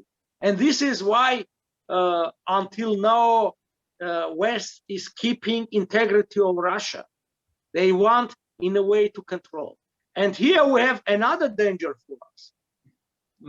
It's quite probable that it's high possibility that if Armenia will not gain the role of containing Turkey and Russia, West will give the role of containment China over Siberia to Turkey, because we know that Turks, and in the maps we can see on the maps, they want to show that all these territories belongs to Turk, because Yakutia, they are Turkic-speaking people, Kazakhstan, all these parts all Siberia is their homeland, from northern China up to Siberia. This is really very dangerous situation for us, because if West, instead of Armenia, will choose as the main ally against China, Turkey, then we have no chance to survive. Then we have to just take our suitcases, go to Russia, or come to the United States, because Armenia in that situation has no choice to survive. You know what? Somehow Armenia survived, being squeezed between Azerbaijan, Turkey, and Russia, and there is no any support. But somehow Armenia survived, right? And yeah, survived because 100 years ago, when we look to the map of the region, Armenia was not a big country, but Armenians were living from Constantinople to Baku, from Krasnodar up to Tabriz or Baghdad. And in some parts, they were majority there. And there was a big support. We survived because we were paying by our lives and by our territory for that survival. And now we are just 29,000 square kilometers Republic of Armenia, plus another 2,000 in Nagorno-Karabakh that Armenians live there, another 3,000 square kilometers in Georgia that Armenians live there. I mean, the territory that Armenians are living now, it's 20 times smaller that used to be 100 years ago. This is a huge difference within 100 years, which means we do not have any territory or possible to retreat. We used to that. Woodrow Wilson, when he was thinking over his project and arbitration, why he gave access to sea, all these 4 territories, because he told that Armenia must be a viable state. This is important, viable state. And to be viable, Armenia needs to have at least 165,000 square kilometers, free access to sea, and demilitarization of Turkey and Western support. Because I do not speak very often about demilitarization and Western support, because mainly I deal with the territories. But arbitral award has 3 main pillars: territory, demilitarization, and access to sea, because these 3 are very important for Armenian survival. Why the mandate over Armenia was given to the United States? Because the understanding, and the rightful understanding, was that Armenia needs at least 20 years this for changes or adopting herself to be a real statehood. The problem with Armenian modern state is that we de jure regained our independence, but de facto we never were independent state. Russia was controlling over Armenia always through her agents, through her high officials. We all know, even now, we know that many high officials are direct agents of KGB. Can you imagine a country where people will gather in the main philharmonic hall of the country, one of the main, and speak against the statehood of their country, which is violation of the article number 1 of Armenian constitution, because it said that Armenia is an independent, sovereign state. And they will speak about becoming part of Russia. And our security forces and our government did nothing. Nothing. When we were... They did, Mr. Papian, they organized. Sorry? They did. They organized. Maybe they organized. When we organized a manifestation against that infamous ceasefire of November 9, we did on November 12th. Maybe around 2,000 people came to for that manifestation, and the police was twice more, and then attacked us, and then we were taken to police and so on. Why? Because they wanted to show to the Moscow, let's say, I don't how the curators, bosses, that you see, when people speak about independence in Armenia, will punish them. That was. But when you will speak becoming part of Russia, and the foolish thing is that even becoming, they do not understand that even becoming part of Russia, nothing will be changed. It's not Soviet Union, because during Soviet time, at least the property belonged to state, and state more or less was giving some kind of support to everyone, every republic. Now everything belongs to private people or organizations and so on. If Russia cannot support herself, go out from Moscow, 100 kilometers away from Moscow, you will see that it's 19th century. 19th century. That's okay. Right. How we think that and why Russians would come with big money, and where they will find that money, invest in Armenia for what? To degrade their relationship with Turkey, with one of the main trade partners? For what they will do that? I do understand the Russians. I am against their policy, but I understand. They have no other choice. The only choice is to become part of West. They don't want to become part of West. They see themselves higher than everyone. This is some kind of chauvinistic approach, 19th century and so on. But it's up to them. Which will, at the end, and saying at the end, I mean within 5 years, will bring to collapse of Russia. Total Russian Federation will have the same fate as Soviet Union had. And this is the time to predict that, at least to create some possibilities when Titanic will go down into the sea, at least to have the place in the boat, because the iceberg already hit the Russian Titanic. Okay, the orchestra is playing now and everybody is listening to that nice music, but the Titanic is going down, because when you compare all the economic indications and military indications from month to month, you can see that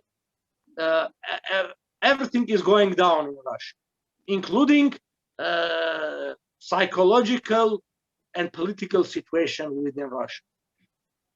In my understanding, Mr. Papian, most of confrontation based on the tradition way to govern people, because in European country, I don't believe the president could stay there 20 years or more. I mean, the situation with freedom, human rights, I mean, the basic of confrontation, I think, is hidden there, not only like we are first economic or second economic, it's not making big difference. I think the major confrontation is based on human rights and tradition, how to control people and govern. Sorry, you are right. And this is why I am saying that we have more chances in West to prove our rights, to lobby our rights, because you are right, there are democratic societies.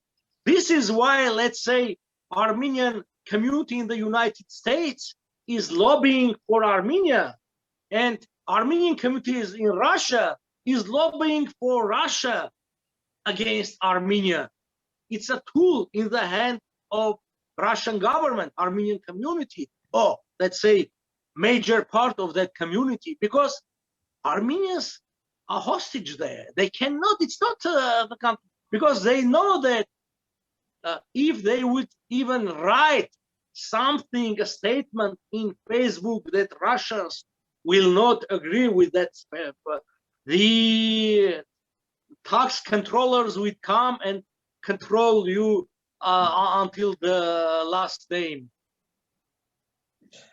Sophie?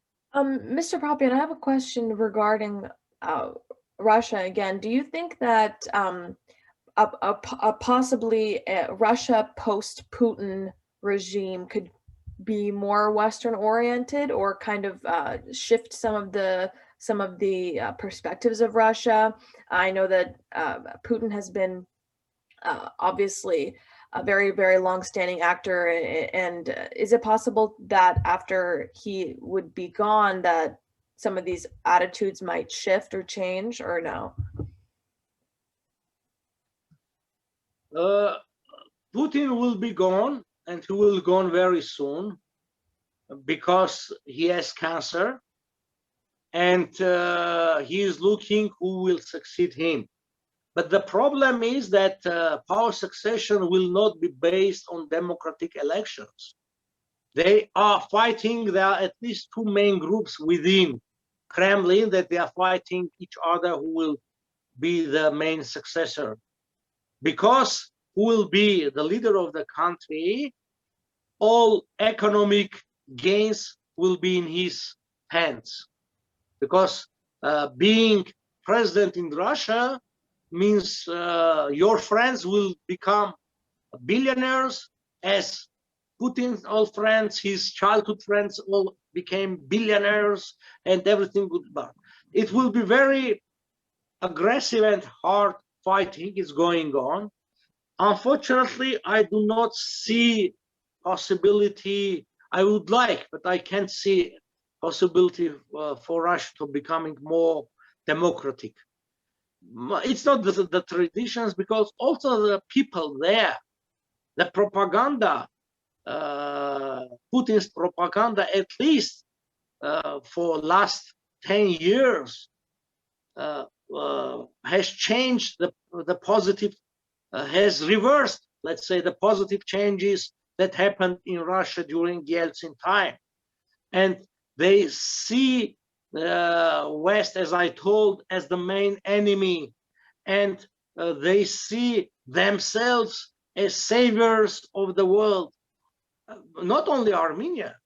When you tell them the real history of Armenia, how they promised and never supported Armenia, they are surprised, because their understanding was that they always were saving Armenians, as many Armenians think until now.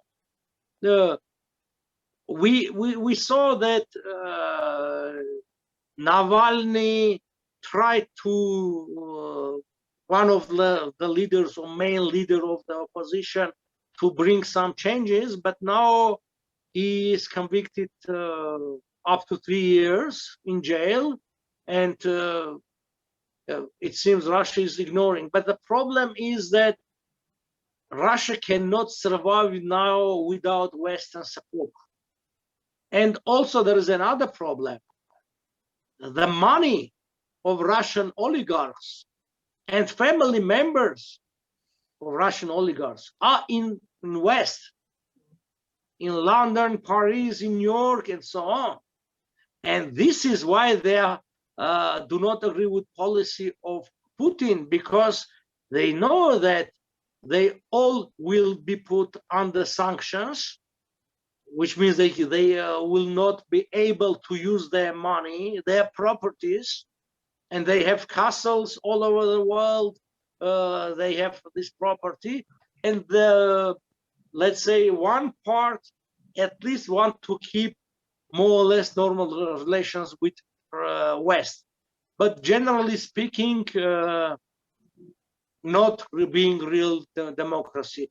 For Armenia, it's much easier. Armenia is a small society.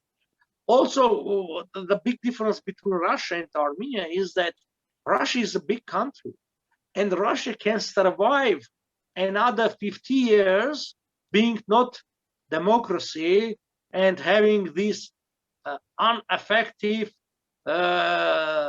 economy. Russia will lose some territories, maybe Siberia, maybe some other parts, but even losing big territories, Russia will remain the biggest country in Europe by territory, I mean, which gives a lot of possibilities to a country. For Armenia, we already spoke that we lost everything that we had, let's say, 100 years ago. And the last losses were 3-4 months ago. 10,000 square kilometers in Karabakh, which aggravated our security situation in that part of Armenia. So the choices are these two.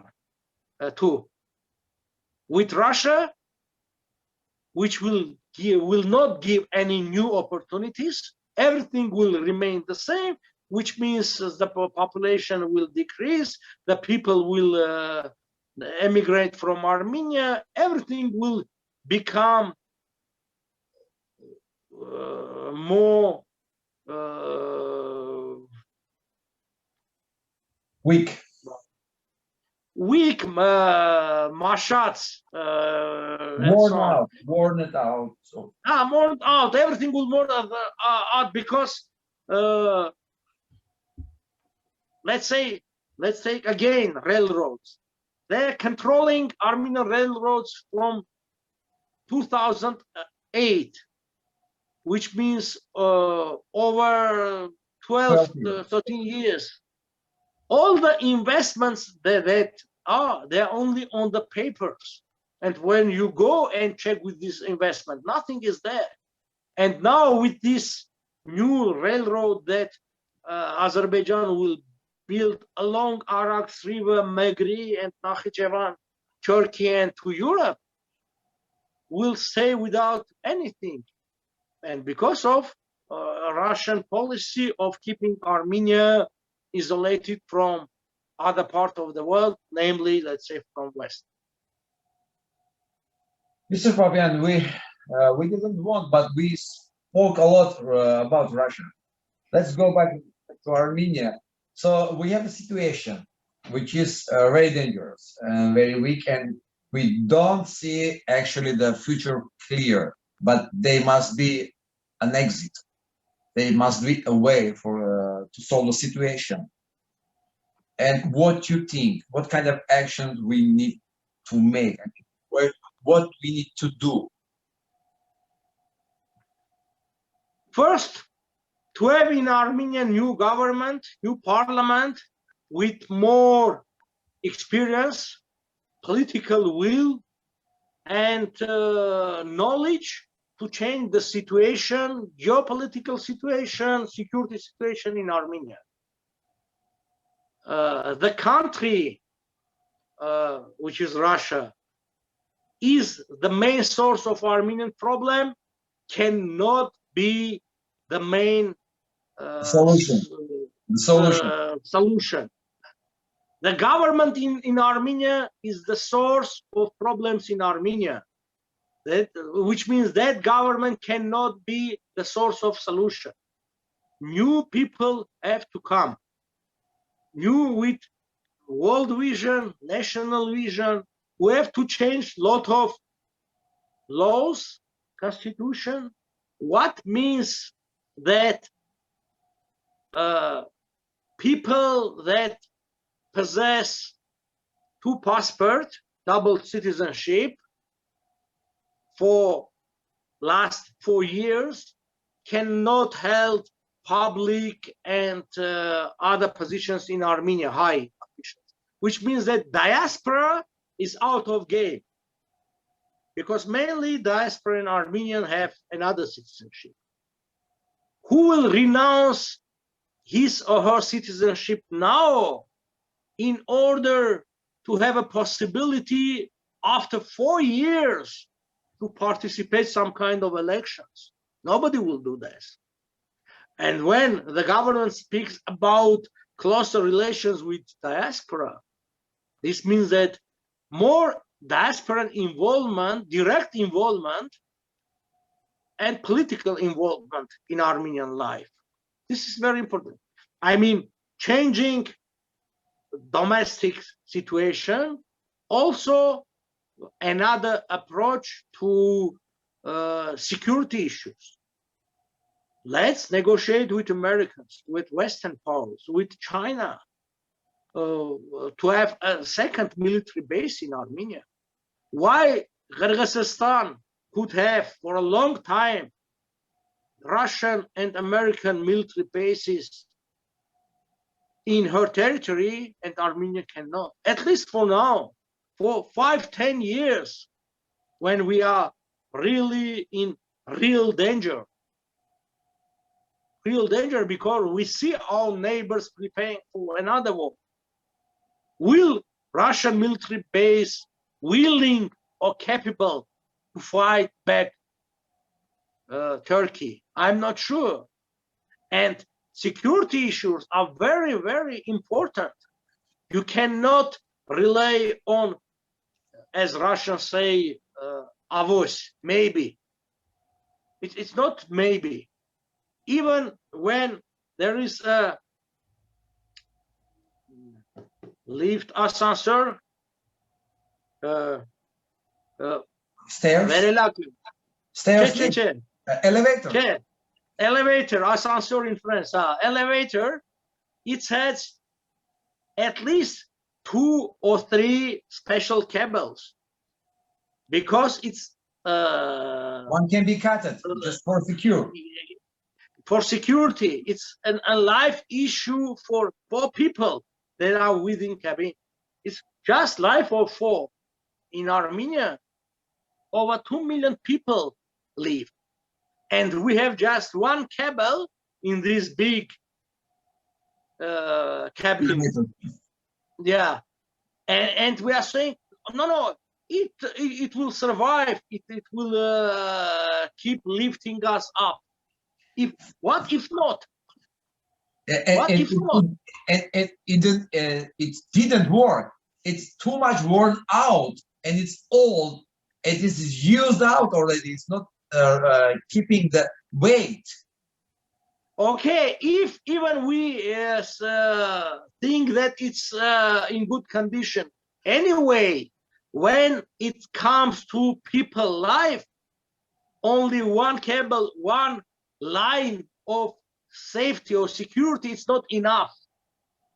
This is if we see this for also for the cars.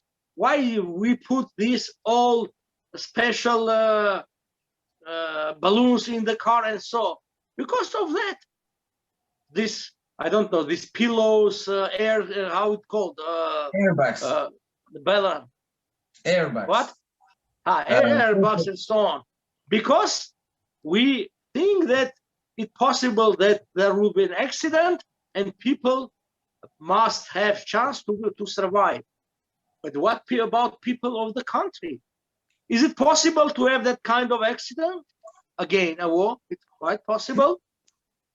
Is it possible that our ally, Russia, will not support Armenia or will be late? Quite possible. As usual? Yes, as usual. And why? When we speak about the second safety line, people say that we are anti-Russia. We are pro-Armenian. We think about our country's life. We don't want people to stay in danger because we have seen in Karabakh that Russia has a lot of obligations over Armenia, but never fulfilled that. Mr. Papian, the main reason that's why we communicating in English. So give the chance our people, English speaking people, to have understanding about the situation in Armenia, because I don't believe there is another source for fair information. That's why we communicating now in English, which is not easy, but it will reach its goal.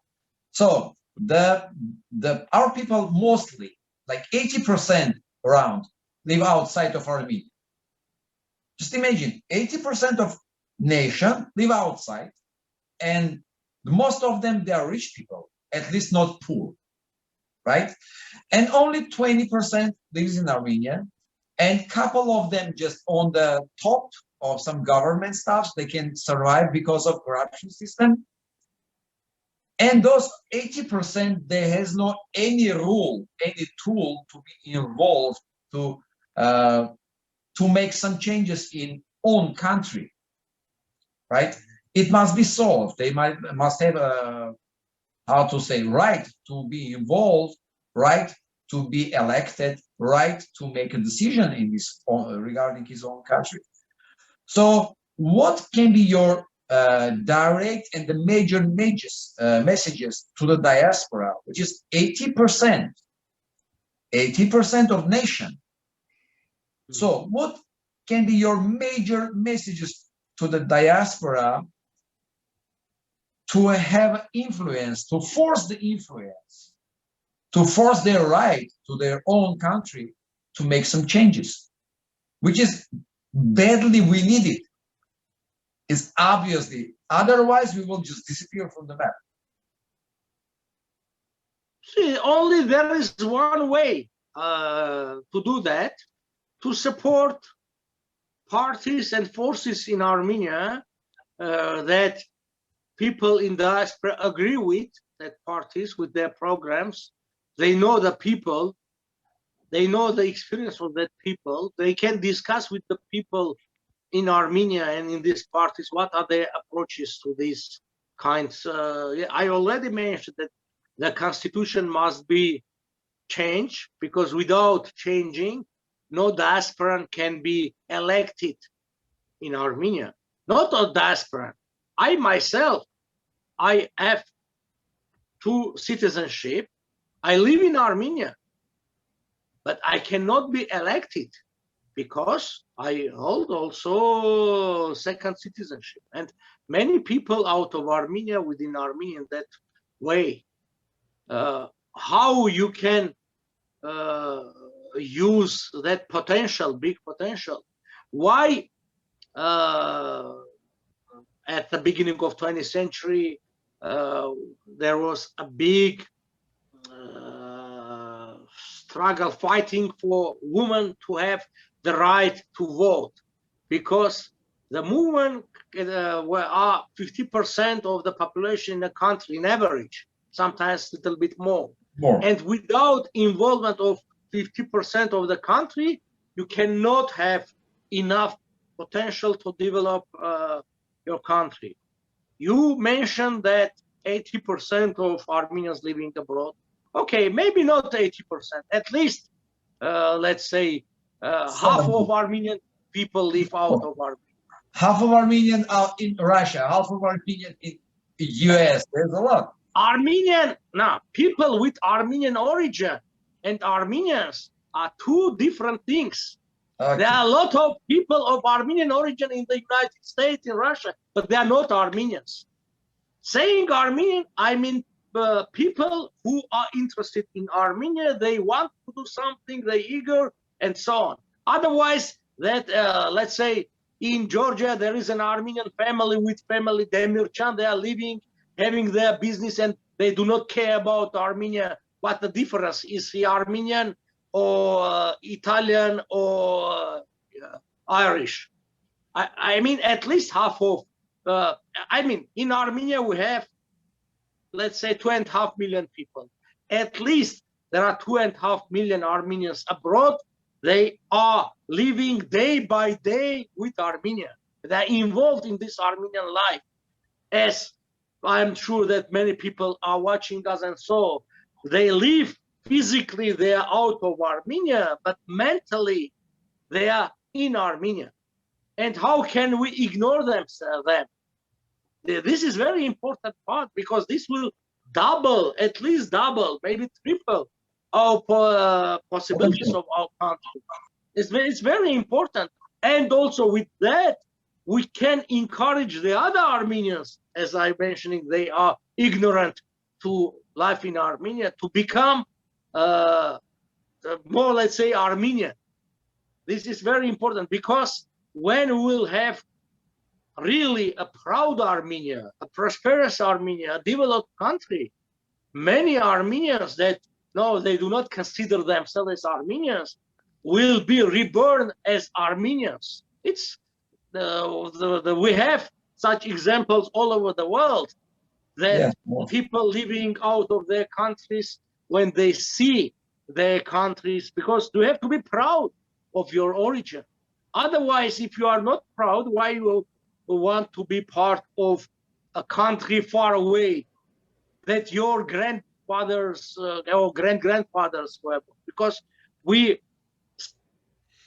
Armenians that emigrated from Armenia, but let's say traditional diaspora, it's already third or fourth generation of Armenians that their ancestors came from Armenia, mainly Western Armenia. These are very important issues. Unfortunately, the current government never was a national government in our understanding. National, I mean azgain, because national in English also means some state. They never used word azgain. They just using քաղաքացիներ, բնակչություն, never. This shows their attitude towards these issues. Some of them consider to being national is a backward understanding of something. But I lived in many countries, including in Western countries. Let's say Canada, which has no ethnicity, and it's very, very pro-Western and more democratic country. Even they are proud to find some Canadian role or traces in the world, saying, you see, that famous actor in Hollywood is from Canada, the other one, a dancer, American dancer, who came from Cuba, first came to Canada and then emigrated to the US. I mean, even they are trying that. It's normal. This is very important part for Armenians to be involved and to be proud. Mr. Papian, you emphasized the power of diaspora in terms of money. Okay, we are not have too much money. I mean, like a couple hundred millions. Okay, we can just collect and help. But I think the strongest part of diaspora, the value of diaspora is not the money. The professionals, where they study, they live, they approach a Western type of life, Western type of behavior. Even the government, when you not go, everyone. Not everyone. You can find in the United States people that are more pro-Stalin and pro-Putin. No, you're talking about the past generation. The young people, they are more educated, they are more wise, they can bring a lot of good stuffs and culture, exactly culture to Armenia, to build the system which can be like more useful, more productive. So this is the major value, I think, of a diaspora. So I agree with you, but for that we have to have big changes in Armenia. Without changes in Armenia, sure, all diaspora efforts will be first useless, or ignored or useless. And question, if any chance, like your party, the group, like Bever, will become a governor of Armenia, what kind of changes might be there regarding the diaspora and the rights of diasporan people to be involved in the politics in Armenia? On the social life, in the government, do you have any like understanding what kind of changes you want to do there? Yeah. I cannot speak on behalf of all the group, but I will speak on my behalf. You see, I am for giving the diaspora the same rights to be elected and to elect. But meanwhile, they have to have the same obligations, because the rights come with obligation. They cannot. What kind of obligation of citizen in Armenia has? We all pay taxes in Armenia. In average, it's $1,000 per year. But this includes the taxes also from business organizations. I mean, we have to calculate how much per person is the taxes each year, which I think will come maybe per year, let's say $300-400. If they want to be part of that club, they have to pay for that, because otherwise there will be the situation that they will have the rights the same, but not the same obligation. And this also will give people living in diaspora to be more involved, because I understand the psychology there. If they pay money, they would like to use that. Yeah, it's almost the same when you pay for a club. You want to go there to use the possibilities you're using. This kind of more possibilities, and this also will give. You are right. This more Western approach in political life, economic life, and so on. Is this? I mean, the same obligation and the same right. We have to calculate and find some kind of a formula for that. Okay, it sounds good. Sofia, is there any question? Maybe after a couple of questions we will finish, because already 2.5 hours we're speaking. In general, I think we covered all questions. If there are like special questions, welcome. I would say I think most of the questions that viewers had asked, that we have already covered these topics and already answered most of these questions. The last question I had was regarding what you just brought up, Mr. Hakobyan, about the Armenian youth in the diaspora. I think that I agree that that's a big resource and probably a very bright prospects in the future for the youth in the diaspora. And I think, do you have any recommendations or any steps that you recommend for young people to follow? I know as a student, and I know many other young Armenians that are very eager to reconnect and be more involved in Armenia. And what kind of recommendations do you have for Armenian youth in the diaspora? The new technologies generally give much more possibilities for Armenians, for diaspora, that we used to have. Because now, you see, I am in Yerevan, you are in Tennessee. Nashville, Tennessee. Yeah, Nashville, Tennessee, you are in New York. We can speak with each other in live and understand.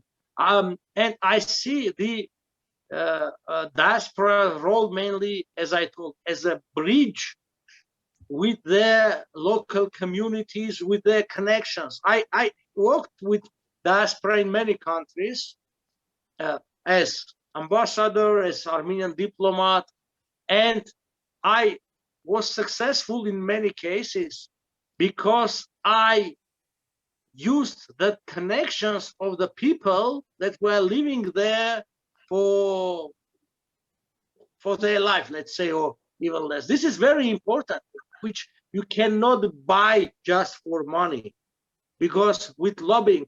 But the problem is that the diaspora needs very direct, let's say, milestones for the policy to implement. I was discussing the issue with some Armenian lawyers in November during the war, and what was the direction given by Armenian government to these lawyers? Recognize Artsakh. And when I asked them why? What will give the recognition of Artsakh to Artsakh? Nothing. It even will create more problems. And we discussed over 2 hours. They agreed with me that I am right, that only solution is Artsakh must become part of Armenia. And this is why they agreed with me. But they said, okay, we received from consul, from ambassador, from Yerevan, such kind of direction. We have to, we again are coming to the political leadership of the country. Because when the commander, the Navapet, the ship, commander of the ship, I don't know, has taken a wrong direction, how you will try to support that ship to go faster and faster? You never will reach the goal because the direction is taken the wrong one. The same with the country. First, again, we are coming to political power in the country. Who will reign in Armenia? What kind of are the ideas? We will see Armenia as an ordinary country than many are in the world, or a country of Armenians, or all Armenians, or it will be just the country for people living there. These are very fundamental issues. How we'll utilize the possibilities of our Armenians living abroad. All these things are very important. Let's say, first, what step we know? We need to speak more to each other and try to understand. If we'll be in power, we'll make several very important changes, including some changes of in tax code and so on, because also for repatriation they create problem, or let's say for investment. I met 2 days ago an Armenian woman who repatriated to Armenia from a country with huge possibilities to invest in the power section, էլեկտրականության արտադրության, to create electricity. And I was surprised that in Georgia, it's much easier to invest in that field because there are less permissions, less bureaucracy than in Armenia. And this woman is trying to get all these permissions already a year. It's very important field for us. Ecologically clean power stations based on German technology. And we have these problems. This is that we have to abolish all obstacles in the field of repatriation, also economic investment, because repatriation will give more effect if it will come with more efficient investments.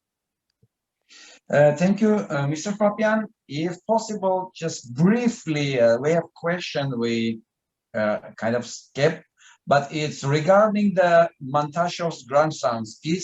Does he have any chance for a lawsuit in European Court of Justice? Yes, I wrote an article maybe 7 years ago proposing that we have to take the same steps as Israel is doing. In Israel, there are special groups that have, let's say, 3 party groups: the state, the lawyers, and the owner of the property. They sign a contract, an agreement with each other. The state gives political support, lawyers legal support, and they are fighting for that property, piece of property that belonged to that family. And 10 years ago, I don't know the data, but I know the 10 years because I met the lawyers. 10 years ago, they received from Eastern European countries $4 billion in total as compensation the property. The same can be done to Montashov family, because when Montashov's grandson came to Armenia during the opening ceremony of his grandfather's statue in Yerevan, I told at that time, it's better now to negotiate and to receive an attorney, power of attorney, and to act. By the way, in Israel, the main lawyer who is fighting for the Jewish property is Alexander Gambarian from St. Petersburg. He's my friend. We met several times, and he's ready to do. He came twice to Armenia proposing his support, his experience, but unfortunately, just nice word, not more. And we could easily sue Azerbaijan because, as I told, because of their declaration that Soviet period was a period of occupation. And if it's an occupation, nothing can be legal, legitimate during the occupation period, which means nationalization of oil fields by Azerbaijani government or Soviet government is illegal. And they have all these papers, all deeds, properties, and so on, they can fight. At least we can, in this way, if not gaining, let's say, big money, at least we can create problems for our enemies, which also important because we have two, we have two just options to make our country stronger and to make our enemies weaker, as they are doing against Armenia. Their policy of isolation is Armenia to make Armenia weaker. Yeah, it's possible with the Montashov family, with many, many others. It's possible to do, but for that, we need some kind of organization, some kind of money, at least for the first stage. Later, it will work on with that money that will come. Thank you very much, Mr. Papian. Thank you very much, Sophie. You're welcome. Thank you. And for our listeners, please write down your comments. We will go for your comments for next time. I hope this was our first experiment to do this live question and answer session. But I guess we needed to do more in the future. And according to question and comments below, we will go for that questions also for next time. Thank you very much. Goodbye. You are welcome.